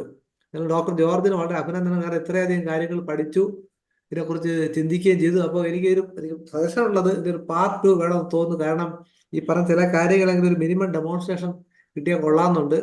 ഹരിഹർ സാറിന് ചോദിക്കാറുണ്ട്. സാറേ 2 മിനിറ്റ്. ഹരിഹർ സാറേ അൺമ്യൂട്ട് ചെയ്യോ സാറേ? സാറേ ആ പറയൂ. ആ, ഡോക്ടർ വളരെ നന്നായിരുന്നു. അപ്രീഷിയബിൾ. കൊള്ളാം. നല്ല പ്രസന്റേഷൻ ആയിരുന്നു. എനിക്ക് തന്നെ അതറിയാൻ മേലാത്ത ഒത്തിരി കാര്യങ്ങൾ ഡോക്ടർ പറഞ്ഞു. പക്ഷെ അതിനകത്ത് ഒരു കാര്യം ഡോക്ടർ വിട്ടുപോയതാണോ?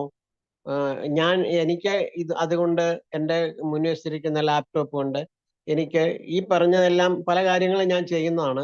പക്ഷെ എന്നാലും ഒരു കാര്യമാണ് എനിക്ക് ഏറ്റവും കൂടുതൽ പ്രയോജനകരമായിട്ട് എനിക്ക് തോന്നിയിരിക്കുന്നത്. അതെന്താന്ന് വെച്ച് കഴിഞ്ഞാൽ ഡെമോൺസ്ട്രേഷൻ. അതായത് ഇപ്പോൾ യൂറിനറി കാൽക്കുലേറ്റ് ഒരു പേഷ്യന്റ് വരുവാണെങ്കിൽ എവിടാണ് ഇരിക്കുന്നത് നിങ്ങളുടെ കല്ല്, അപ്പൊ അവൻ വെസിക്കോ റീനൽ റീജിയനിലാണ് കല്ലിരിക്കുന്നെങ്കിൽ അത് അവർക്ക് പേഷ്യന്റിന് മനസ്സിലാവില്ല. അതുപോലെ തന്നെ ഈ US സ്കാൻ എടുത്തുകൊണ്ട് വന്നിരിക്കുന്ന അതിനകത്ത് ഈ രീതി ഇതായിരിക്കും കാണിക്കുന്നത്. നമുക്ക് ആ വെസിക്കോ ആ ജംഗ്ഷൻ എവിടാണ് എന്ന് ബോധ്യപ്പെടുത്തി ഇവിടാണ് നിങ്ങളുടെ കല്ലിരിക്കുന്നത്. ഇതുപോലെ എല്ലാ കാര്യവും നമുക്ക് എന്താണ് നിങ്ങളുടെ ഫ്രാക്ചർ, ഇത് ഇന്ന സ്ഥലമാണ്, ഇതാണ് ഇതിന്റെ നിങ്ങളുടെ ഇവിടാണ് നിങ്ങൾക്ക് ഫ്രാക്ചർ വന്നിരിക്കുന്ന പേഷ്യന്റിനെ നമ്മുടെ കമ്പ്യൂട്ടറിലൂടെ നമുക്ക് കാണിച്ചു കൊടുക്കാൻ പോകും. അത് വളരെ ഇതുപോലെ തന്നെ ഈ PCODക്ക് ആണെങ്കിലും എല്ലാത്തിലും നമുക്ക് എന്താണ് PCOD എന്ന് വിവരിച്ച് അവർക്ക് ഇത് കൊടുക്കാൻ പറ്റും. അപ്പൊ ഡെമോൺസ്ട്രേഷനും നമ്മുടെ നരേഷനും ഒക്കെ നമ്മൾ പറയുമ്പോൾ അവർക്ക് ഒത്തിരി പ്രയോജനകരമായി തീരുന്നുണ്ട്. ബാക്കിയെല്ലാം ഡോക്ടർ പറഞ്ഞു. എനിക്ക് ഈ കാര്യം എൻ്റെ ടേബിളിൽ എനിക്ക് പ്രയോജനപ്പെടുന്ന ഒരു കാര്യമാണത്. അതുകൊണ്ട് ഈ പേഷ്യന്റിന് വളരെ സാറ്റിസ്ഫാക്ഷനും ഒരു ഇംപ്രഷനും നമുക്ക് ഉണ്ടാക്കാൻ സാധിക്കും എന്നെനിക്ക് തോന്നുന്നു. അപ്പോൾ നമുക്ക് പരിപാടി അവസാനിപ്പിക്കാൻ സമയമാകുന്നു. കമ്പ്യൂട്ടർ പോലെ ആക്യുറസി സമയത്തിനുമുണ്ട്. മറിയാമ്മ ഡോക്ടറെ ഔപചാരികയുടെ നന്ദി. പഴയ DMO കാണാൻ പറ്റിയ ഡോക്ടർ ജോർജ്. IFPC നടത്തിയ ലോക കമ്പ്യൂട്ടർ സാക്ഷരതാ ദിനം പ്രത്യേക പരിപാടിയുടെ ഉദ്ഘാടന കർമ്മം നിർവഹിക്കുകയും Google, ChatGPT, Gemini, artificial intelligence എന്നിവ ഉൾപ്പെടുന്ന കമ്പ്യൂട്ടർ യുഗത്തെക്കുറിച്ച് പരിചയപ്പെടുത്തുകയും കമ്പ്യൂട്ടർ റെസ്പോൺസിബിൾ ആയിട്ട് ഉപയോഗിക്കാൻ പഠിക്കണമെന്നും അത് മറ്റുള്ളവരോട് പറഞ്ഞു പഠിപ്പിക്കണമെന്നും ആഹ്വാനം ചെയ്ത Neonix Software Solutions Private Limited CTOയും Spotbay Global Private Limited CEO കൂടിയായ ശ്രീ അരുൺ RS ചന്ദ്രൻ സാറിന് IFPHന്റെയും ഈ പരിപാടിയിൽ പങ്കെടുക്കുന്ന എല്ലാവരുടെയും പേരിൽ ഹൃദയപൂർവ്വം നന്ദി അറിയിക്കുന്നു. കമ്പ്യൂട്ടർ സാക്ഷരത ഹോമിയോപ്പതിയിൽ എന്ന വിഷയത്തിൽ പ്രഭാഷണം നടത്തിയ ഞാൻ തൃശ്ശൂർ ജില്ലയിലായിരിക്കുമ്പോൾ വാസ്തവത്തിൽ തൃശ്ശൂരിൻ്റെ കമ്പ്യൂട്ടർ കൂടിയായിരുന്നു ജോർജ് വർഗീസ് ഡോക്ടറെ. എനിക്കിപ്പം എത്ര നന്ദിയോടെ ഞാൻ ഓർക്കുകയാണ്. ഇന്ന് നമുക്ക് ഹോമിയോപ്പതി കമ്പ്യൂട്ടർ എങ്ങനെയൊക്കെ പ്രയോജനപ്പെടുത്താമെന്നും അതുപോലെ ഹോമിയോപ്പതി ഡോക്ടർമാർക്ക് കമ്പ്യൂട്ടർ ലിറ്ററസി വളരെ ആവശ്യമാണെന്നും പറയുകയും അതുപോലെ തന്നെ നമ്മുടെ ഹോമിയോപ്പതി ഡിപ്പാർട്ട്മെന്റിനെ കമ്പ്യൂട്ടറൈസ് ചെയ്യുന്നതിന് വലിയൊരു പങ്ക് വഹിക്കുകയും ചെയ്ത അയ്യമ്പുഴ ഗവൺമെന്റ് ഹോമിയോ ഡിസ്പെൻസറിലെ മെഡിക്കൽ ഓഫീസർ ജോർജ് വർഗീസ് ഡോക്ടറിന് IFPHന്റെയും ഈ പരിപാടിയിൽ പങ്കെടുക്കുന്ന എല്ലാവരുടെയും പേരിൽ സ്നേഹപൂർവ്വം നന്ദി അറിയിക്കുന്നു. ഇന്നത്തെ ഈ പരിപാടിയുടെ ഔപചാരികമായ സ്വാഗതം ആശംസിച്ച ഷൈല ഡോക്ടർക്ക് സ്നേഹപൂർവ്വം നന്ദി അറിയിക്കുന്നു. എല്ലാ പ്രത്യേക പരിപാടിയുടെയും ആസൂത്രകനും ഇന്നത്തെ പരിപാടിയുടെ മോഡറേറ്ററും കൂടിയായ മനോജ് ഡോക്ടർക്കും സന്തോഷപൂർവ്വം നന്ദി അറിയിക്കുന്നു. ഇന്നത്തെ നമ്മുടെ ഈ പരിപാടിയുടെ ചുക്കാൻ പിടിച്ച ഷഫീഖ് ഡോക്ടർക്ക് ഹൃദയപൂർവ്വം നന്ദി അറിയിക്കുന്നു. IFPHന്റെ എല്ലാ ഭാരവാഹികൾക്കും തുടർച്ചയായി നടത്തപ്പെടുന്ന വെബിനാറുകളുടെ പിന്നണി പ്രവർത്തകരായ എല്ലാ ഡോക്ടർമാർക്കും ഹോമിയോപ്പതി സ്നേഹികൾക്കും ആദരപൂർവ്വം നന്ദി അറിയിക്കുന്നു. IFPH തടവില്ലാതെ നടത്തുന്ന വെബിനാറിന്റെ 1919 ദിവസമായ ലോക കമ്പ്യൂട്ടർ സാക്ഷരതാ ദിനം പ്രത്യേക പരിപാടിയിൽ പങ്കെടുക്കുകയും ഈ പരിപാടി വിജയകരമാക്കുകയും ചെയ്ത എല്ലാ ഡോക്ടർമാർക്കും ഹോമിയോപ്പതി സ്നേഹികൾക്കും വിദ്യാർത്ഥികൾക്കും ആയിരം നന്ദി അറിയിക്കുന്നു. എല്ലാറ്റിലും ഉപരിയായി ഈശ്വരന് നന്ദി അർപ്പിച്ചുകൊണ്ട് നിർത്തുന്നു. നന്ദി, നമസ്കാരം. അതെ, 19 ഫാൻസി നമ്പറാണ്. എന്തായാലും നല്ലൊരു ദിവസം തന്നെ ആയിരുന്നു. വളരെ ഭംഗിയായിട്ടുള്ള കാര്യങ്ങൾ പറയേണ്ട. ഇനി 5-ാം തീയതി ലോക മണ്ണ് ദിനമാണ്. കാരണം മണ്ണും നമ്മുടെ ഭക്ഷണമായിട്ടുള്ള ബന്ധം എല്ലാവർക്കും അറിയാം. അതിനെക്കുറിച്ചൊരു പ്രോഗ്രാം കൂടെ വെച്ചിട്ടുണ്ട്. എല്ലാവരും പങ്കെടുക്കുക. എന്തായാലും ഈ പരിപാടി വിജയിപ്പിച്ച എല്ലാവർക്കും നന്ദി പറഞ്ഞുകൊണ്ട്, ഈശ്വരൻ നന്ദി പറഞ്ഞുകൊണ്ട്, നാളെ ഇതേ സമയം വീണ്ടും കാണാം എന്ന പ്രതീക്ഷയോടെ ശുഭരാത്രി നേരുന്നു. നമസ്കാരം.